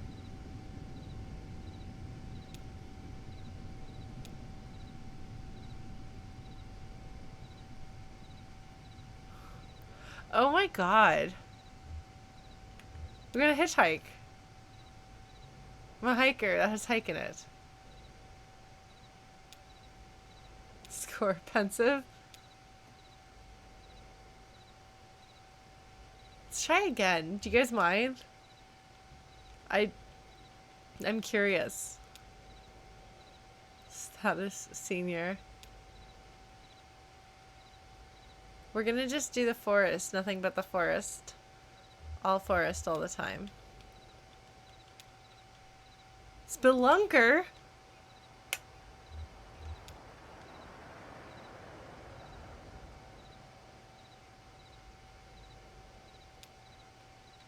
I'm a druid now.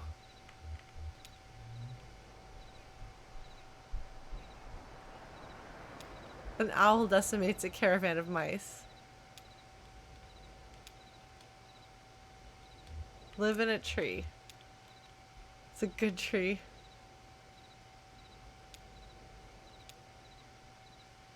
Alright, my score was druid. Alright. Well, I'm a druid. Apparently. At least I can walk around without being in pain now. I mean, I just sold my soul to do it, but you know, no big deal. Right? Right?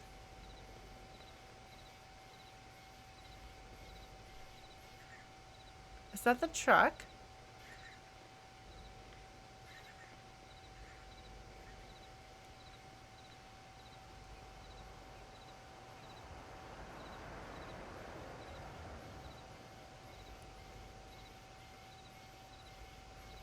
Is that Junebug?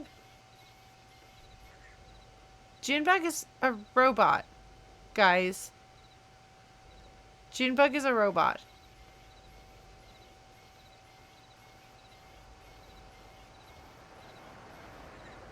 She makes robot noises when she walks.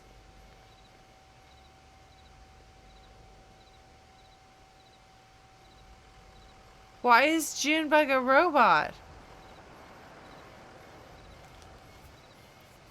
I mean, nothing wrong with being a robot, just... I don't know. Well, Junebug is a robot.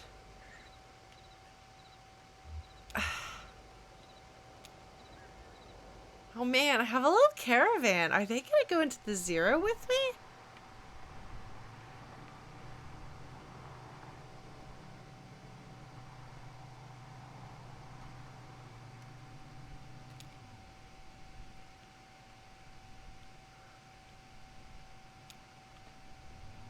Are you asking if these four were,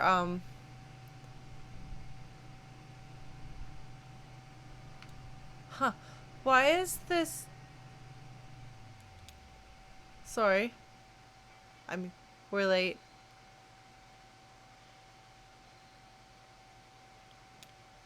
Rotting wooden ties. Station building. Obviously, we're gonna look in the building. Oh, Conway and Ezra are going together. Huh. Space heater left conspicuously.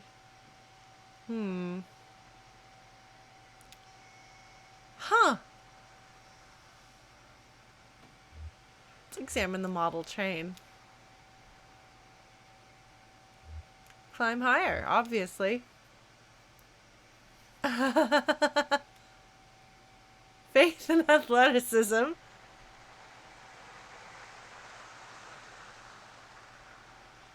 Oh, it's interesting to not be from Conway's perspective sometimes.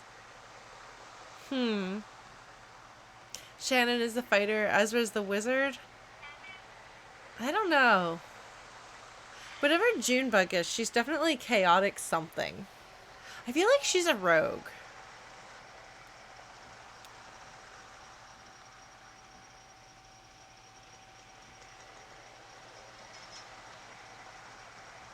This is one of those nice little observations about people.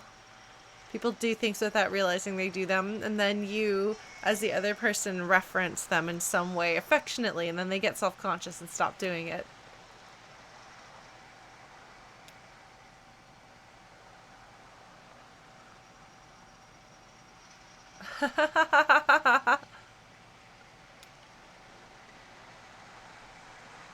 Yes, the train is not the point here.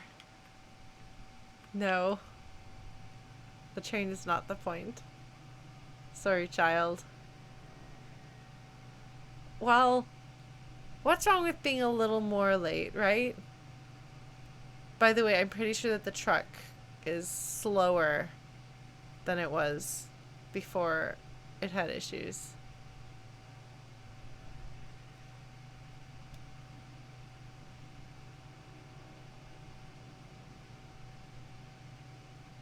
Did they get stuck?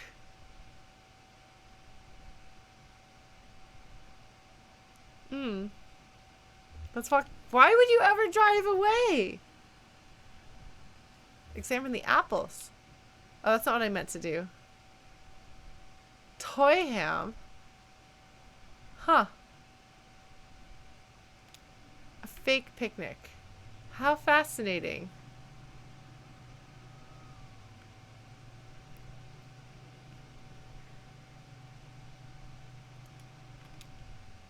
Shannon's workshop.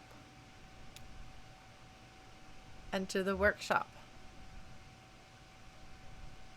The locks have been changed.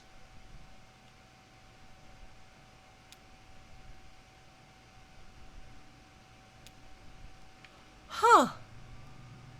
Well, that's interesting.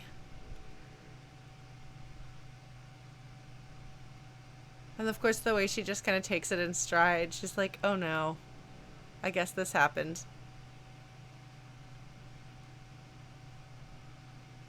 It is interesting revisiting some of the same places, you know? Going back here.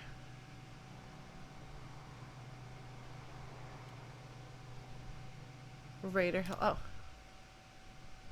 Cows. Wild cows. Watch Ezra.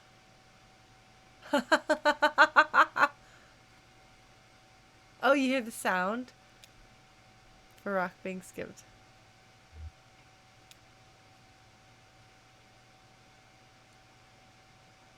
Oh, they're bonding! You get to play as both characters. The wrist. An umbrella breaking in the wind. Just such a good, evocative phrase.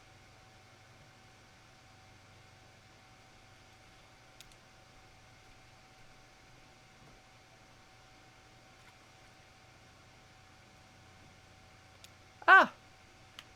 Lovely. Oh, wait, I can go back there?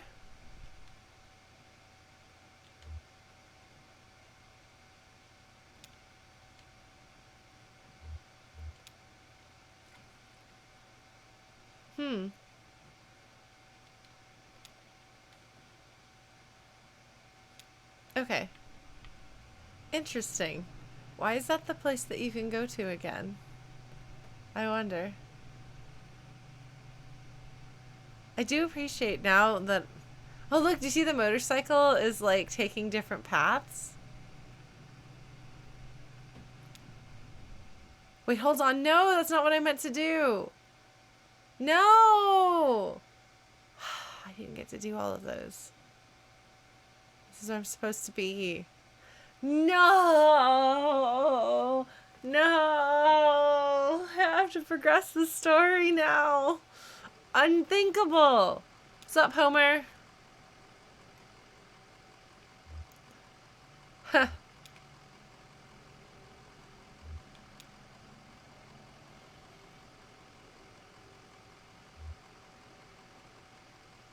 I know, I'm really disappointed in myself.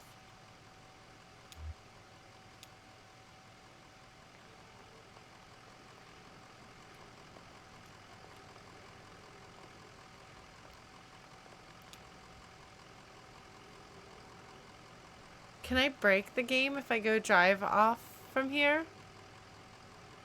Because I assume I have to go into the lower depths to have story progression. But I don't actually know the rules of how the game operates, you know? So maybe I'll just, like, plunge on ahead. Let's do it. Meanwhile, Junebug is just like, what are you doing? What are you doing? Oh, Junebug's out here too. Yeah, creek. We gotta go look at everything else. Oh!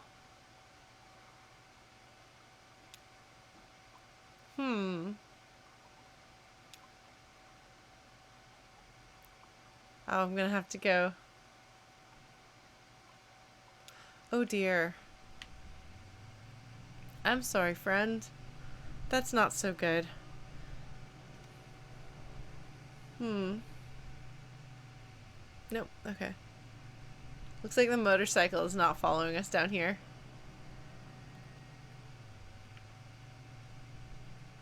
They're just like, nope. What are you doing, old man?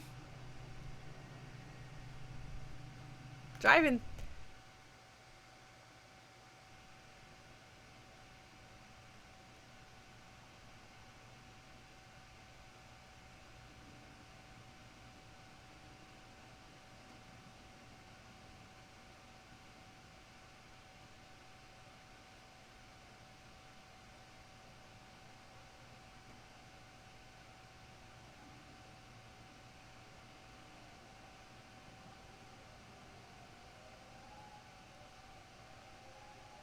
It's funny, that's, I believe, what was skipping on the record player at the bureau.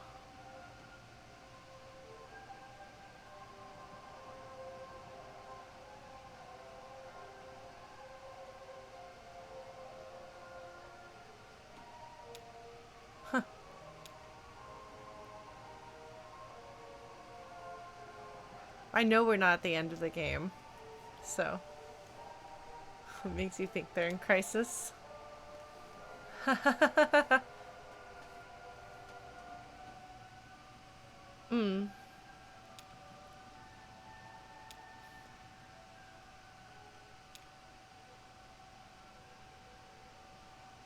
Huh.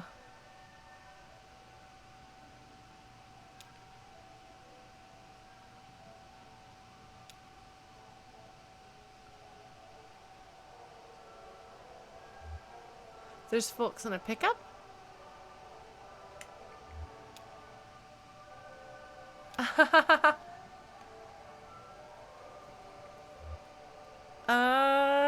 No, they just met.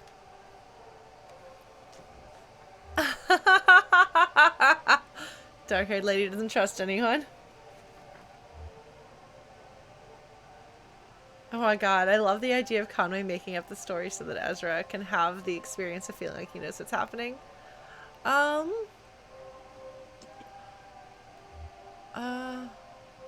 she's troubled. How come nobody talks? Oh, no.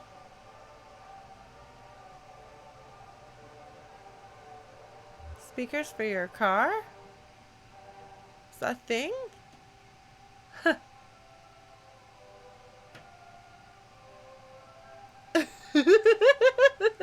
I didn't know that, Junebug, you chaotic creature, you.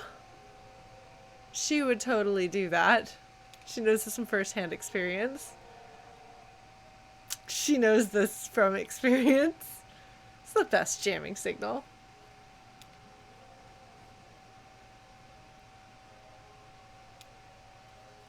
I didn't know this.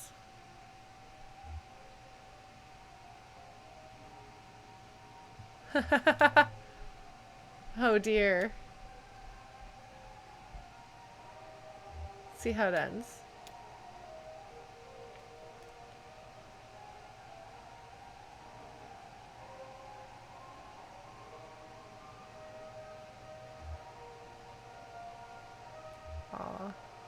Haven't been driving all my life.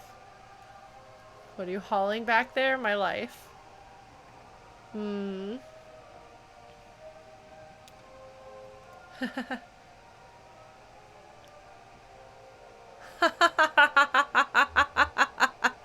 Shannon's like, hold on, what?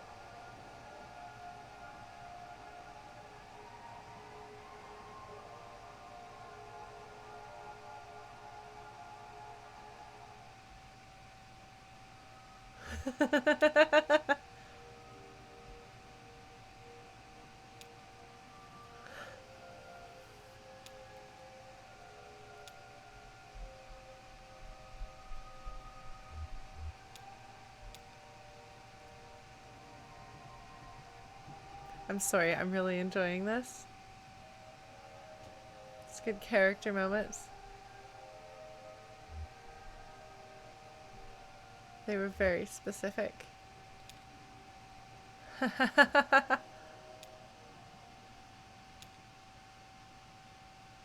Huh.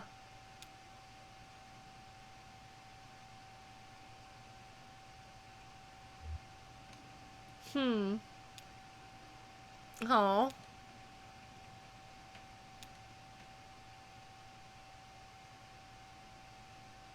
Interesting, we got to have a little character moment there. I'm glad that we're late enough to the gig that it doesn't matter, you know?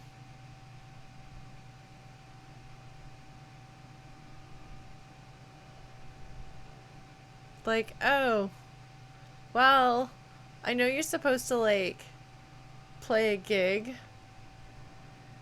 but what if, and hear me out, what if instead of playing a gig, oh, you don't get to go back to the museum. What if we just went to go see a movie instead? Oh, hey! I saw the Sonic movie. Um, I went for a date. I went to see the Sonic movie on Sunday. It was actually really good. Or maybe it was just that it wasn't bad and I expected it to be. Or not that I expected it to, but like game movies are usually bad, so the fact that it wasn't bad makes it good. I don't know. I liked it. Convenience store. Must have been a guess. Approach a window. Why would you ever drive away?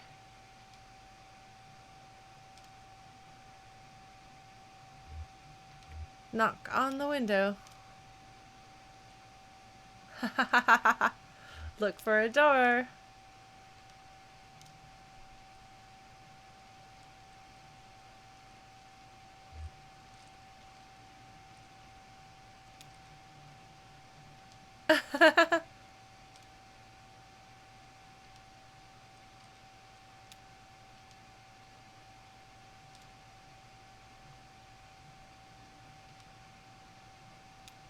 Huh.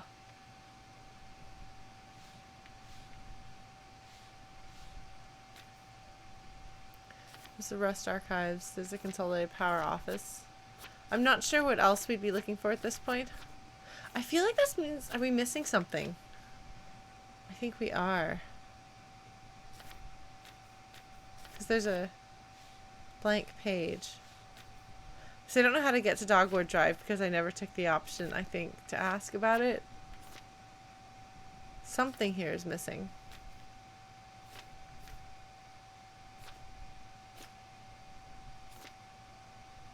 Okay, none of the rest of these.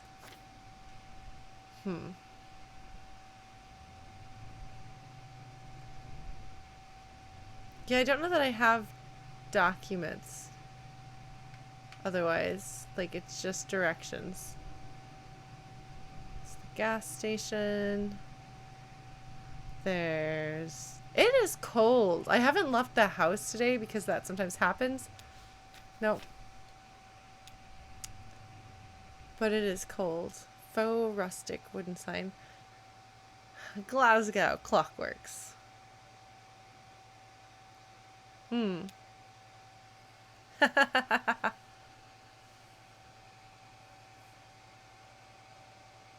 GTS stop number 5.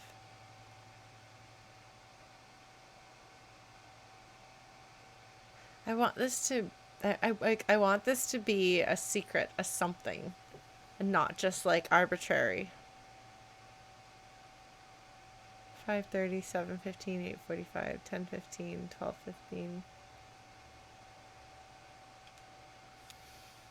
3 people.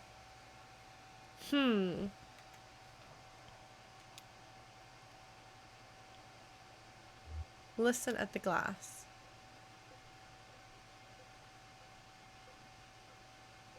You hear the clocks ticking. His breath fogs the glass like September. I don't know what that even means, but... Oh.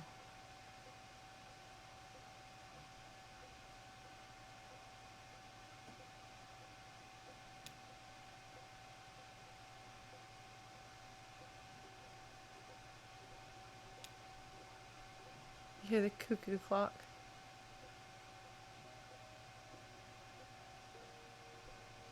Huh. Is Charlie secretly his?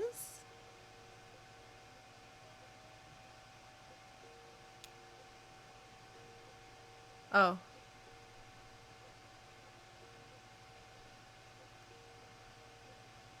Hmm.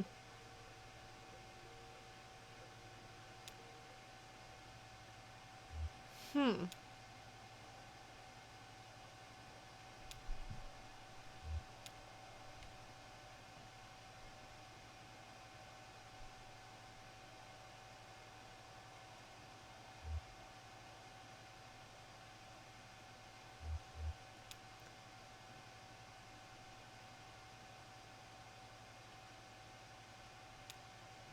Okay, well, let's see if we can give everyone rides.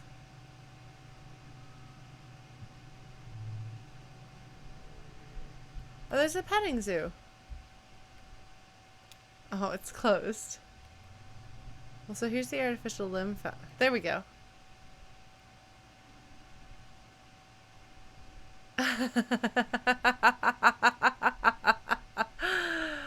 uh...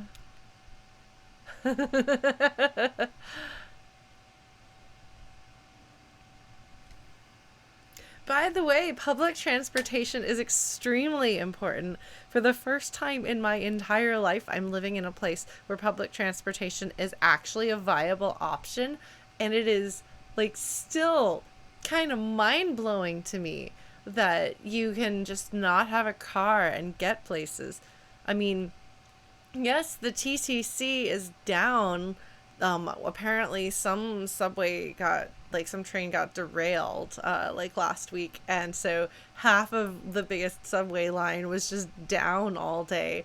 So things certainly aren't perfect, but there is a subway and there are buses and there are cars and they're useful. Maybe not perfect, but they exist and they go places, and you can get to a place in a relatively decent amount of time, and like you can kind of like tell why it takes as long as it does to get where you're going, as opposed to the bus system in Dallas, which there were very few buses and very few bus routes, so everything took 3 or 4 times as long as it should, because there just weren't options. Never lived in a place that had streetcars before. Never lived in a place that had subways before. Like, it's incredible. So, having transit versus Texas, where it's basically not an option. Like, I've known people in Texas who didn't have cars, and it is really hard to get around, especially because it's so hot that you don't really want to walk in the summer. Like here, like, yes, okay, it's dangerous maybe like when it gets cold if you're not properly prepared for it, but I am in Toronto proper, actually. I am sort of on the outskirts of downtown. It's very exciting, which definitely colors my experience, except that I lived 2 miles from downtown in Austin, and the transit options weren't good there either. So, yeah. Anyway, there should be public transit. It should exist. It cuts down on like the pollution of traffic. It cuts down on people spending all of their time in traffic. It cuts down on like, it makes it easier for them to have things that aren't parking lots to do with space. You know, it makes it so that people don't have to put the money into purchasing a vehicle or renting a vehicle, leasing a vehicle. Like, it and the idea of, like, fully publicly funded transit would be amazing. That's a whole thing that a number of metropolitan areas are dealing with right now. As prices go up and more, trying to think of a word for it that isn't an insult, but fare officers, I think, is the way to put it. That there's investment into paying people to catch people who aren't paying their fare, instead of putting that money into improving the service or lowering the cost of the fare. But the thing is, people who have money don't worry about, like, oh no, I got a fine, I guess I'll survive. Or, well, I guess I'll just, like, have a car or pay for ride share or something like that. It's the people who can't afford a car, can't afford a ride share. Like, that's when you start getting into people who really desperately do need transit to be as affordable as possible, and those are the people who are most likely to get hurt by rules imposing, I don't know. And yes, American car manufacturers wanted more money. It feels like every time there is something that is wrong or should be better in the US, just look up who's making money off of it being bad. The tax system, the healthcare system, insurance overall, student loans, public transportation and the lack thereof.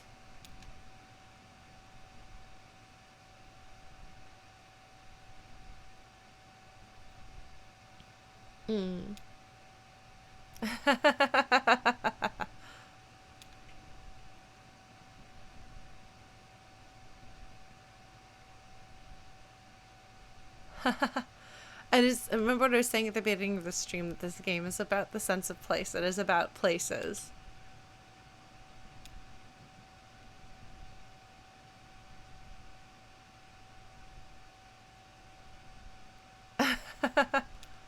Sorry, Linda. We're gonna get everybody. Give everybody, if we can, Happy Valley Road. See if we can find the clock place again. Bus stop. Here we go. Okay, this is where we wanted. We're gonna be the bus. Oh, hi, Dib.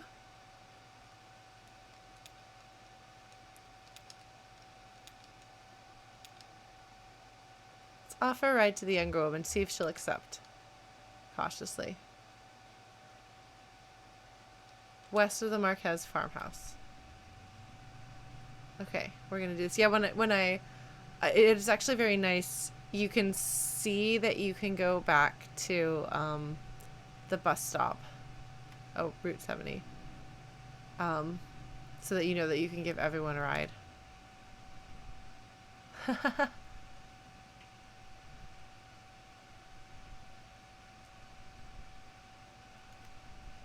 What is this?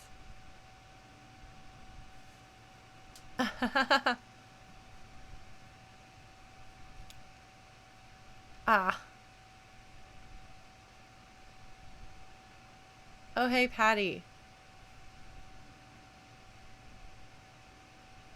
That's so interesting and also really sad. Like, here's a thing that would be better for everyone.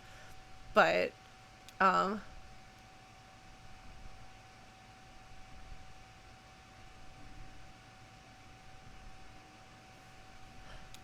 if she could just have a chance, if she just had the opportunities, she could make something really cool that everybody benefited from. Don't be ridiculous. There's no such thing as common good. offer a ride to him. Notice Keith is not afraid. South across. Okay. Alright. We're just gonna be the bus. Why not, you know? Be the bus.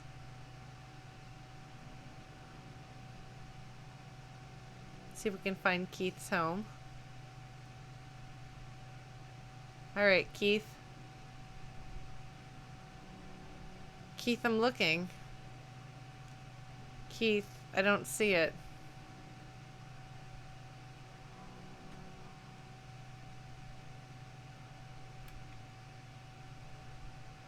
It is really disorienting the way the map spins, you know? Which I imagine is at least partly the point. I don't know. Where is Keith's home? It's the Museum of Dwellings. I found the Museum of Dwellings. It's this vicinity. Out west a ways. South? Oh. Ah, okay. Got it. I'm not good at following instructions. Sports marketing and mathematics doing autoclaims. Ah. Ah. Buses. Huh.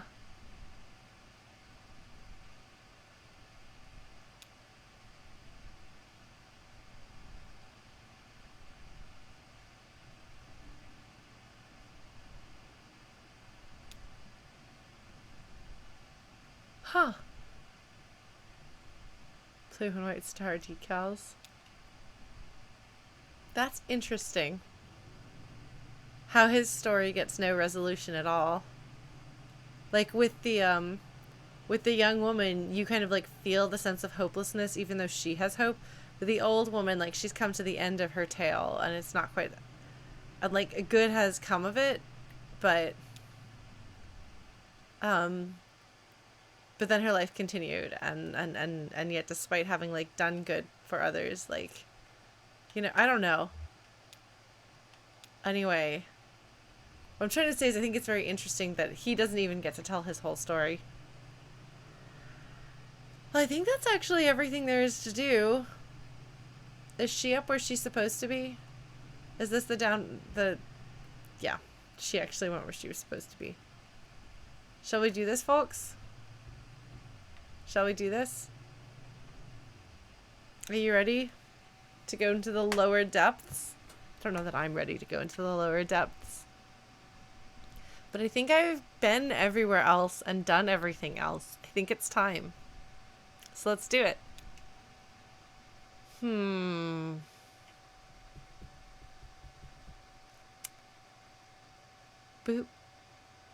Boop.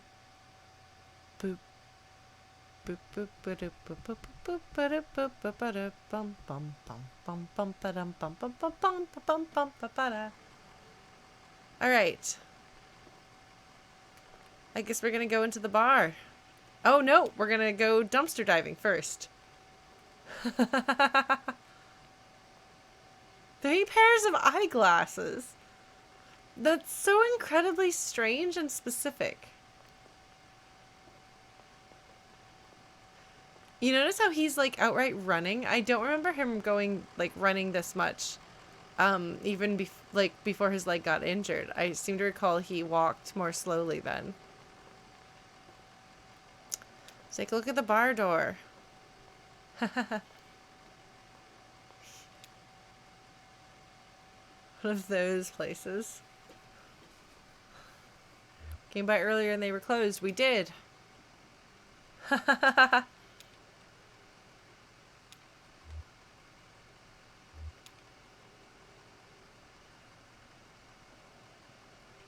Is that a quote from something? We are not saints, but we kept our appointment. Ah. A poet. I'm really curious.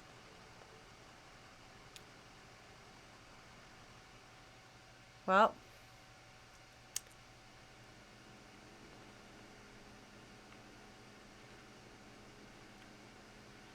There's Junebug. There's the bartender.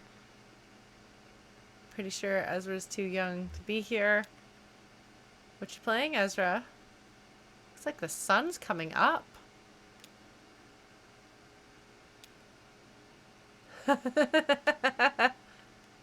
Oh, child.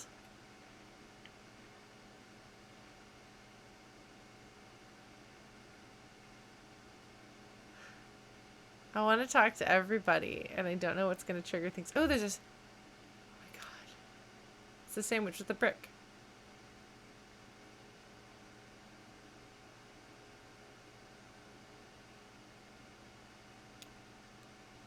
Oh, man. This is interesting.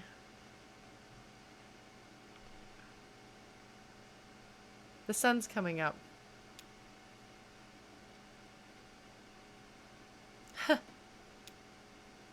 Harry? Oh, yeah. What kind of music do you play?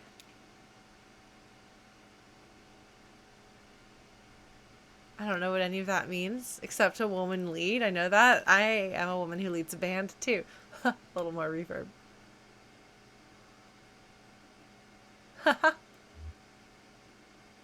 I don't know who those people are.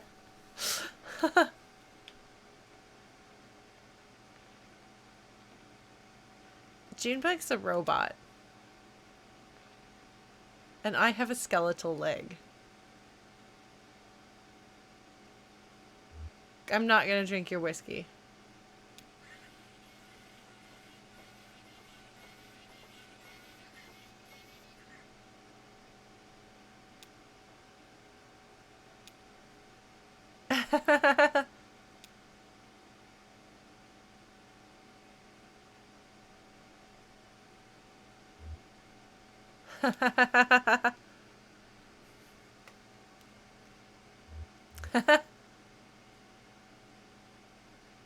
Everybody had to clear out. Oh no, did you sell them? Did you sell their souls, Harry?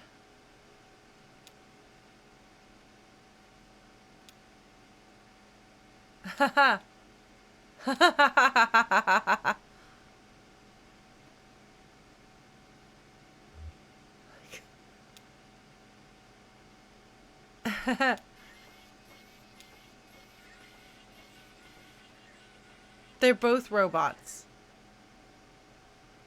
They're both robots. They both made the robot sound walking. They're not human. They're just not human in the way that I thought they were not human.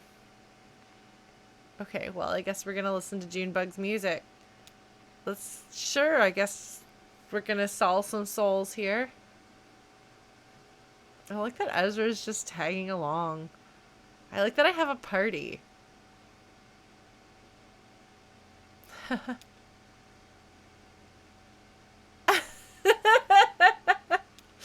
Oh my god, the bartender has to run sound? Oh, that's dreadful. Lamentation. Oh, we should have brought Joseph here. I bet he would have loved this. I don't think he would have. Yeah.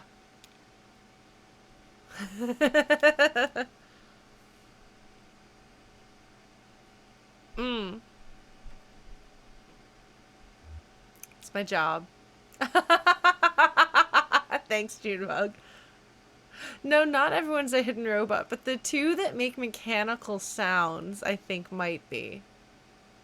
Right, it's not so much that Joseph wouldn't like the music as that Joseph probably wouldn't like coming here to the bar where Harry, who was the character in the play that Joseph helped produce back in college, is now a real person in a bar. You know? These, like, different realities. Bats in the bar room. The only thing keeping you awake was the fear of death.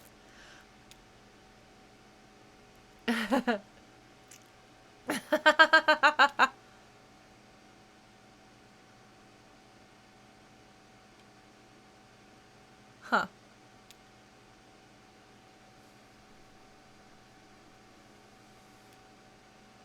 This is nice. Nice banter. But it is synthwave-ish. Whisper wave. The ceiling is floating away, guys. Guys. Guys, the ceiling is gone. They have outfits.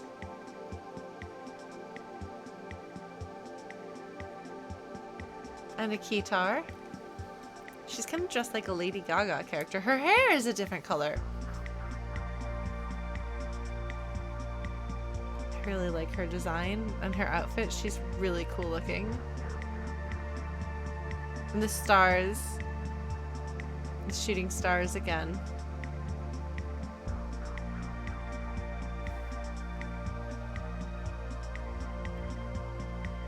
Oh, I get to choose.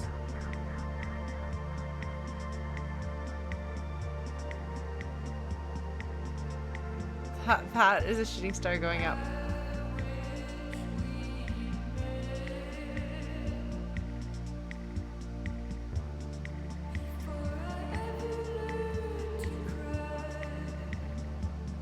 Are all of these different versions performed?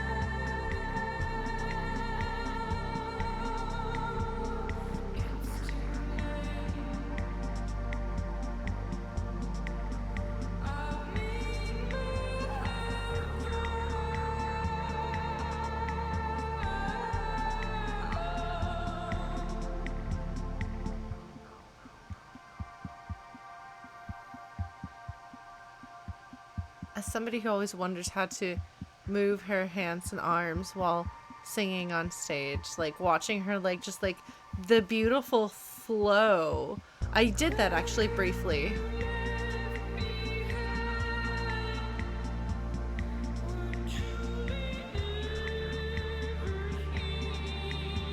The pronunciation is very strange.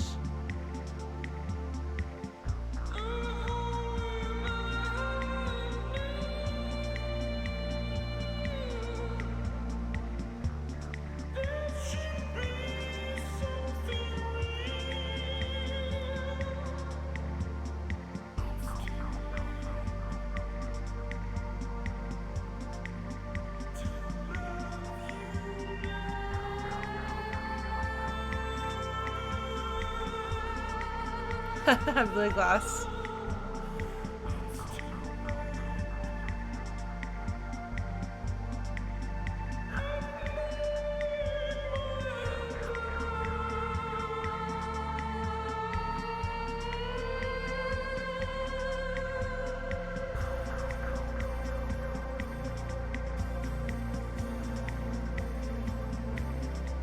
The star is taking off.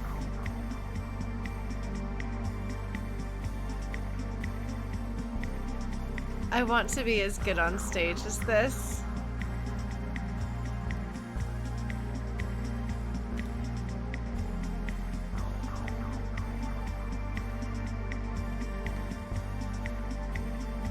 This seems more keeping with the themes.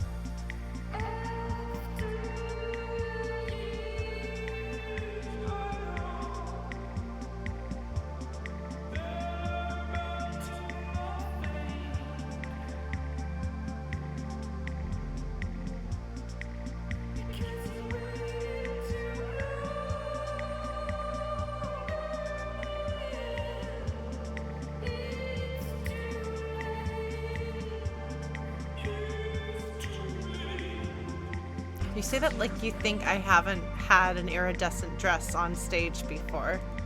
You would be mistaken.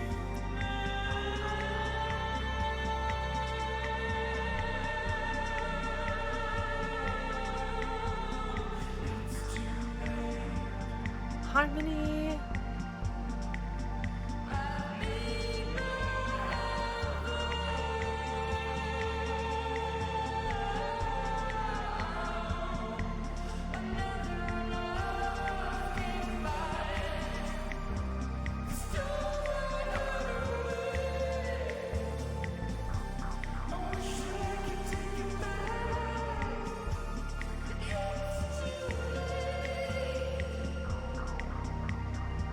She got the song from Lisette.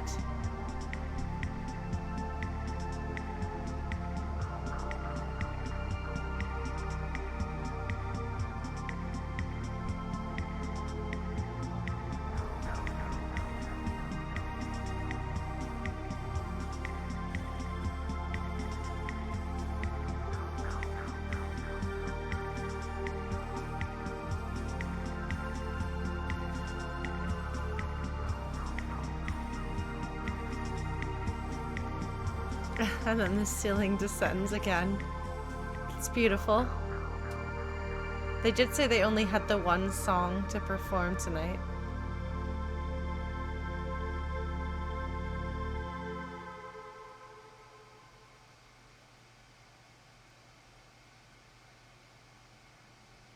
Okay, yeah, she does have blue hair.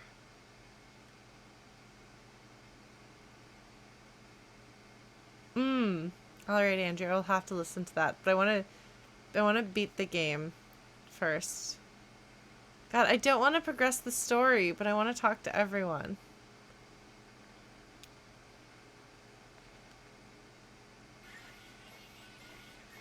Oh. No!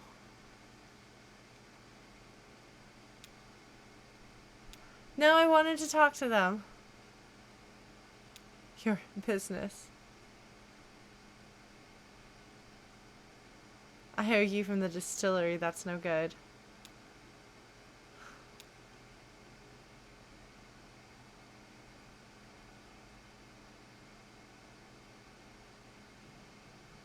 I traded them some...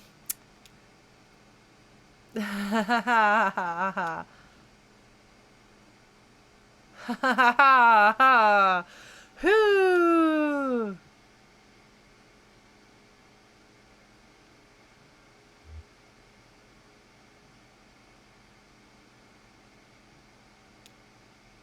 I'm really sad that I missed talking to Junebug after the show. You always go and you talk to the singer. It's my job as the front person of my band is to be the person that gets talked to because everyone else is an introvert and they don't want to be that person. But I'm an extrovert and I'm more than happy to be that person. Purchasing debt.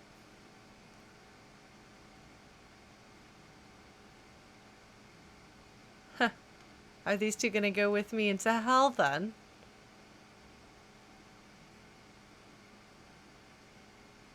Down to hard times. That's hell.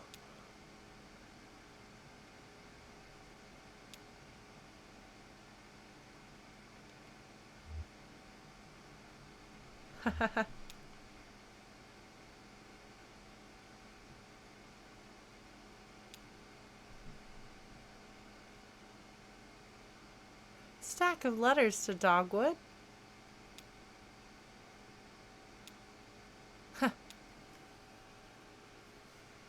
Harry's trading other people's souls the only way that you can postpone losing your own.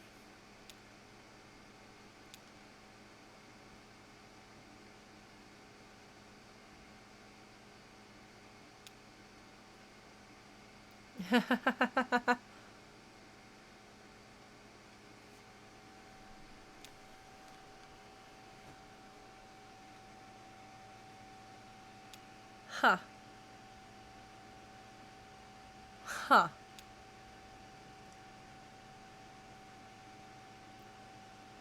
Mm.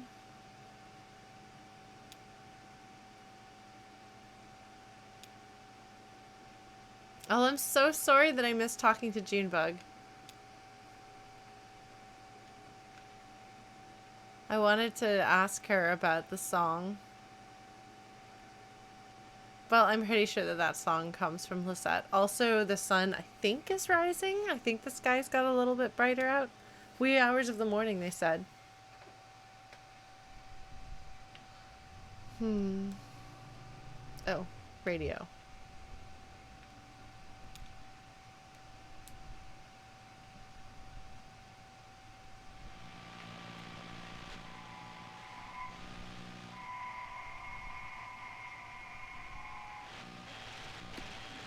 This is going to take a little while for me to figure out.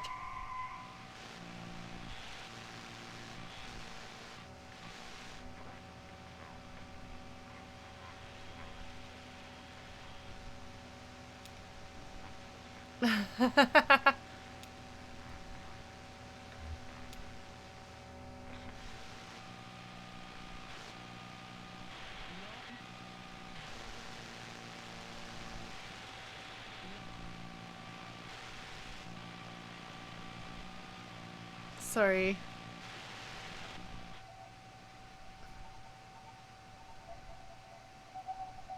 Trying to see if she'll notice.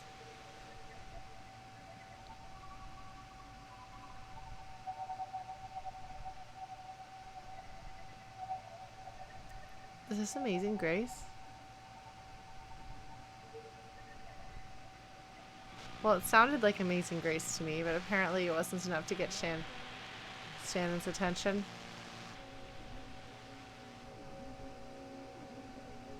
It's probably going to be FM. So why is it that FM is where, like, the music radio stations are?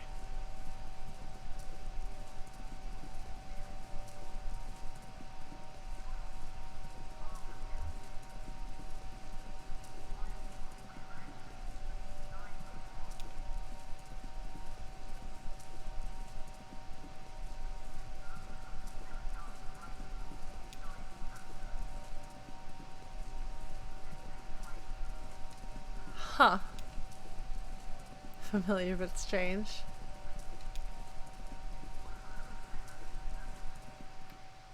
Oh. Sorry. There's horses in the middle of the road. And that one's got its leg up like the horse. No, several of them have their... Several of them have the leg up. Like the gas station.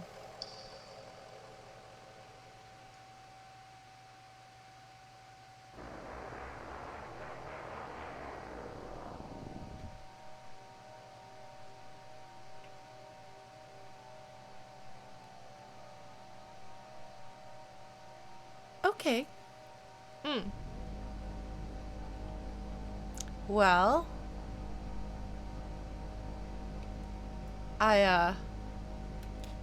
the Hall of the Mountain King?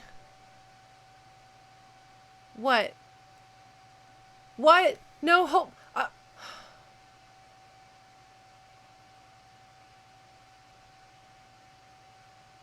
Okay, if it doesn't play the Hall of the Mountain King song, I will be disappointed.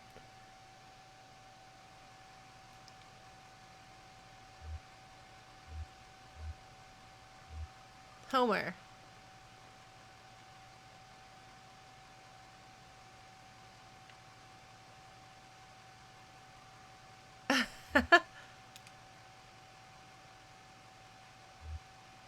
It's probably old and rotted. No, Conway, no! No!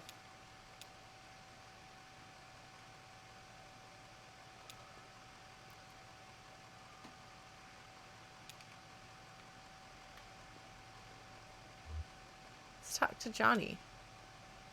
What's up, Johnny? Oh no.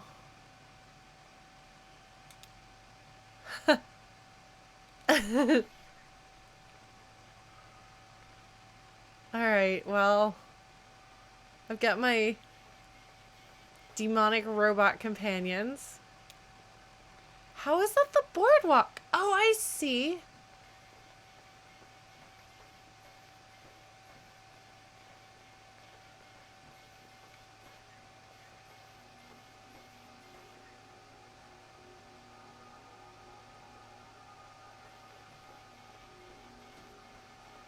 Like, everything becomes, I mean, I guess it becomes visible when you approach it, but what is this rope? Oh, good, everything's falling apart. Well, thanks for coming by, Andrew.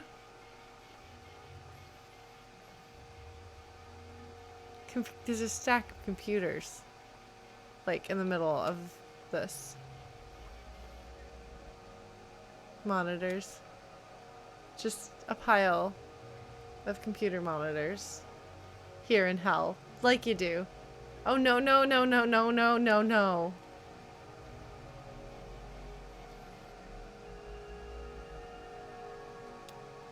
I'm just not...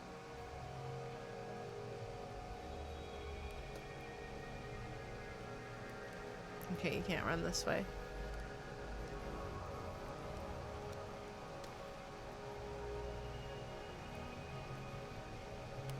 Oh, and I wanted to look at the backpack. I wanted to look at the backpack. I wanted to look at the backpack. No! Burning electronics. Who is Amy?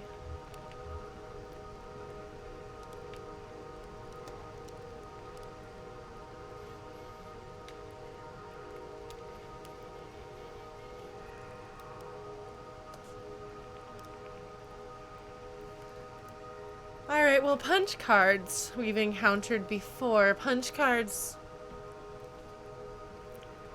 and recordings and things. That was all part of Joseph and Lula's project.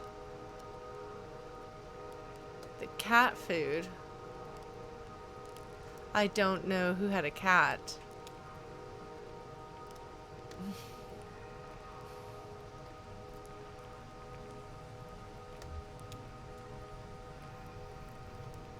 Okay, so you can just look at it. Yes, their friend Douglas, that's it. I couldn't remember what his name was. Hello, Amy. Will you too join my party? Triangles within triangles. Oh no.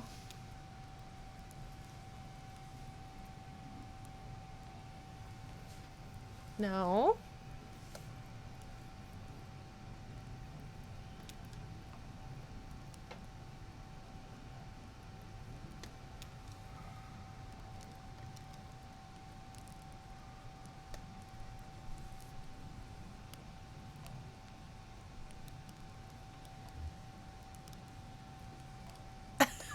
Thanks, Junebug.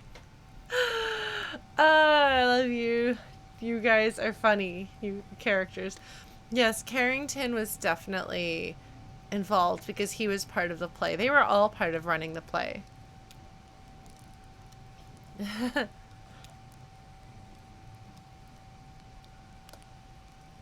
Oh, a romance novel writer.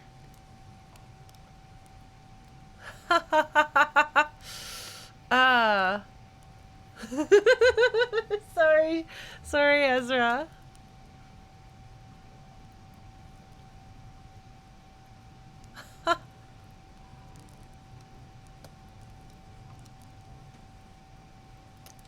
Donald. Donald wasn't their friend's name, was it?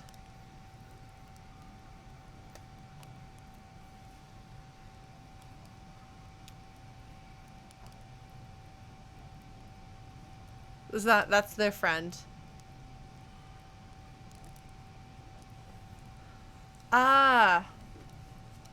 He's got a tragic love story. Our little simulation, so it's going to be Donald and Joseph and Lula is what it's going to be, I guess.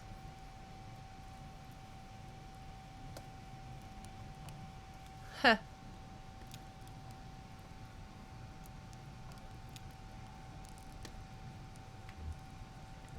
Let's look at Amy.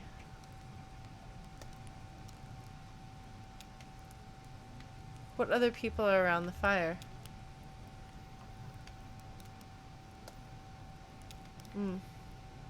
It doesn't really look like you're doing a whole lot of computering here. You're like burning computers. God, I love the way the visuals spin around. He did talk about the cave, didn't he? He told Joseph to come to the cave. The old Green River runs. Sunless Sea. Is that a song? What's that song? Haha, seriously, think that's funny. My youth, my life, I'm dead now. Dear friend used to sing to herself as we hacked on crystal radios in the boiler room. So, Lula.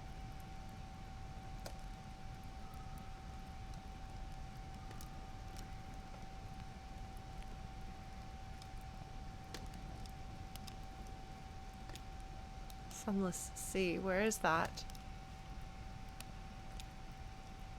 Hmm.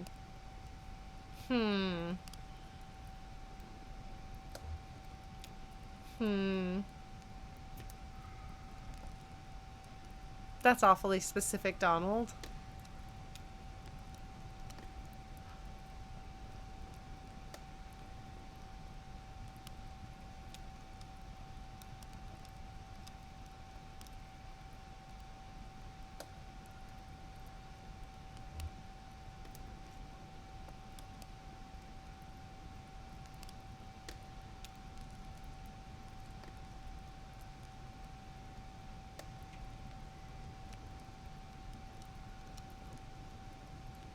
This is not real science.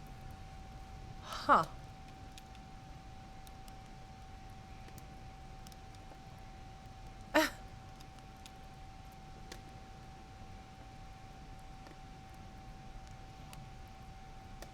Is the reason why the zero is so broken because you broke it? Did you break the zero and now it is creeping outward into reality? I think you might have. The mold computer. Xanadu. What was it? In Xanadu did Kublai Khan a stately pleasure dome decree, and so on and so forth? Huh. What an academic name. Hypertextual narrative as post-structural witness. Well, I'd still read it.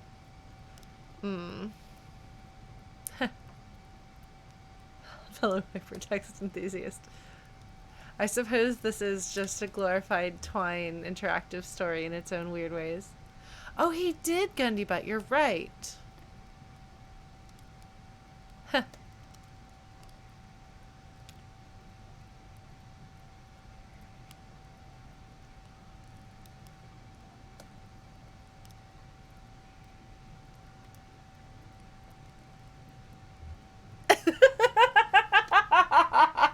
Junebug is definitely here as the foil. She's the one character who's completely not human.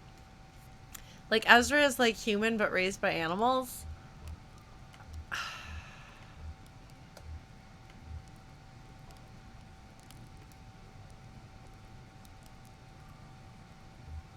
Yeah, no, Junebug is hilarious. She definitely seems like a space alien. No question, she's from space.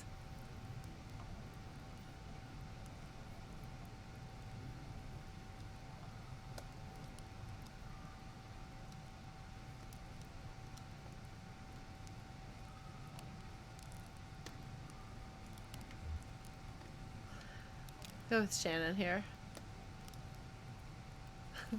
They are not long, the days of electron guns and cathode rays.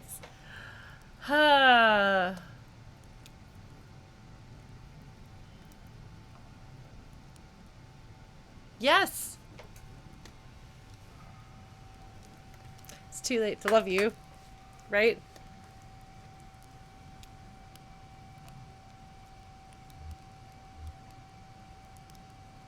I'm gonna go talk to Andrew.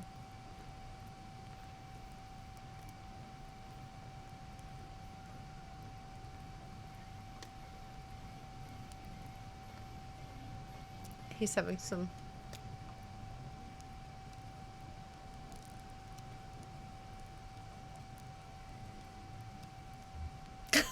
Thanks, Ezra. Spooky for a baby. Uh, um, um, um, um, um, um, It's a mess.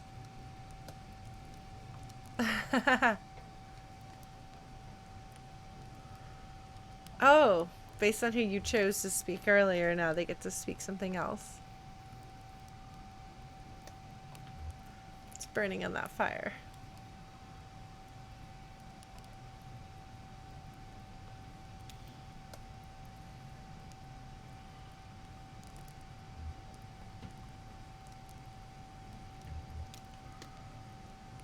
Haha.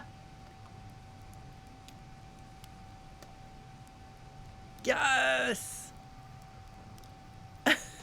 Thanks, Serious Inc. Yes, that's correct.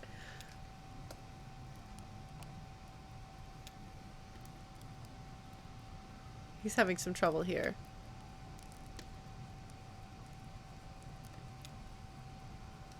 Oh. Huh.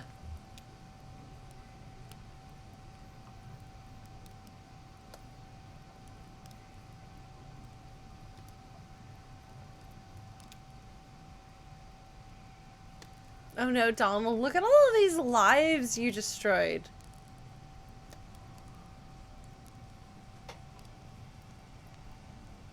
Donald, what have you done?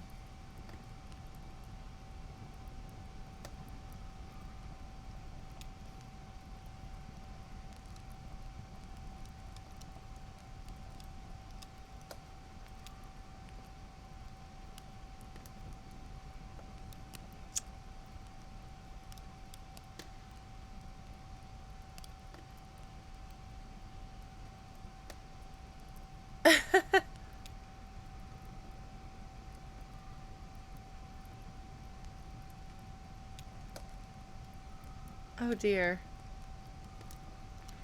Donald, you broke them.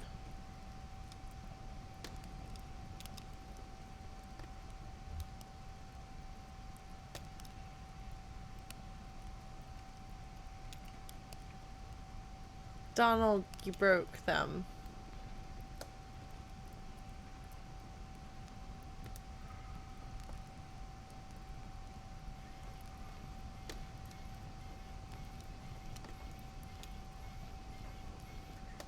Oh, Roberta.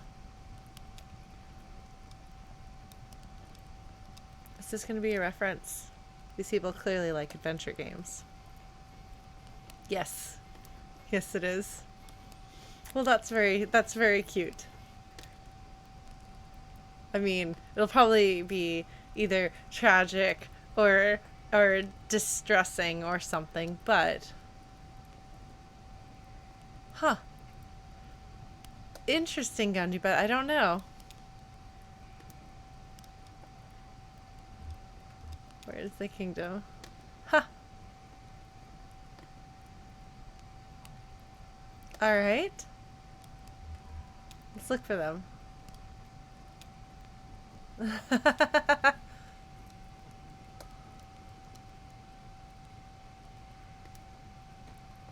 By the way, if you haven't played any of the King's Quest games and you're not familiar with Sierra, Roberta Williams was one of the co-founders of Sierra, and she wrote King's Quest. In King's Quest 1, the Kingdom of Daventry is falling apart, and the king is sick, and he sends you Sir Graham, his knight, to go retrieve the three great treasures of Daventry. The magic mirror, the shield, and the chest is always filled with gold. What is the deal with the shield? So the magic mirror, later both Graham and then eventually his child, or son Alexander, when Alexander grows up, they both use the magic mirror to see the love of their lives, and then they have to go and rescue. In Graham's case, he sees Valenice in a tower and has to go. It's King's Quest 2 is him being like, oh, there's a girl in the tower, I should go recognize her, or go rescue her. But hilariously, girl in the tower is a phrase that is the song that is the terrible theme song for King's Quest VI, referring to Graham and Valenice's son Alexander's girlfriend, Cassima. Anyway, hi, I like King's Quest, and I appreciate this, and kind of wonder whether the other people who are scattered around here, like whether the one describing caves is, whether that person's name is the name of whoever invented, is it Colossal Cave Adventure? Is that the one we were talking about? And I don't know who the romance novelist would be, if these are figures from adventure game history. Independent scholar. See, I took to the public libraries like a beachcomber. I think of myself as a writer, and then I read things like that, and I'm like, oh, I'm just not good at putting together words. I can't, like, I'm reading a novel right now where the author is really good at that sort of thing, and it just makes me feel so incredibly ordinary. Scraped black mold from cave walls. Carry the firewood into senescence? Huh.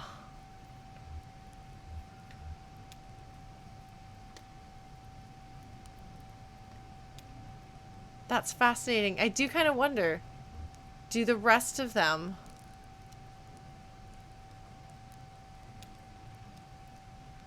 The rest of them must be other references. That's fascinating.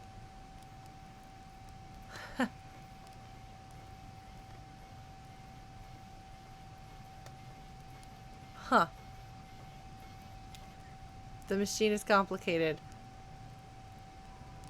Well, my friends, it is 10 o'clock, and I am actually extremely tired, having, as we discussed earlier, not had very much sleep the past few days. So I think I'm going to sign off. I may be back to stream separately. I've been streaming some Step Mania because it gives me some exercise and helps me not be lonely when I do that. But I think I'm going to go ahead and shut down this game for now, and figure out what I'm going to do, whether I go to bed, get some things finished.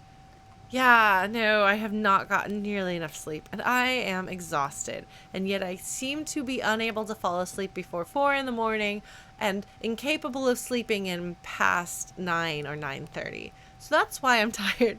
Thank you so much for joining me, guys. I know I didn't stream on Tuesday this week because that was the anniversary of losing Nox, and I think that's part of why I've been sleeping so badly lately and things have been hard. But, you know, life is going on, and good things are happening, and I'm honoring the memory of my cats. I'm gonna go spend a day this weekend. Well, I'm gonna spend part of this weekend doing a game jam with a friend, actually, and then I'm gonna go to my cousin's and hang out with her 3 cats and do some laundry, and mostly hang out with cats.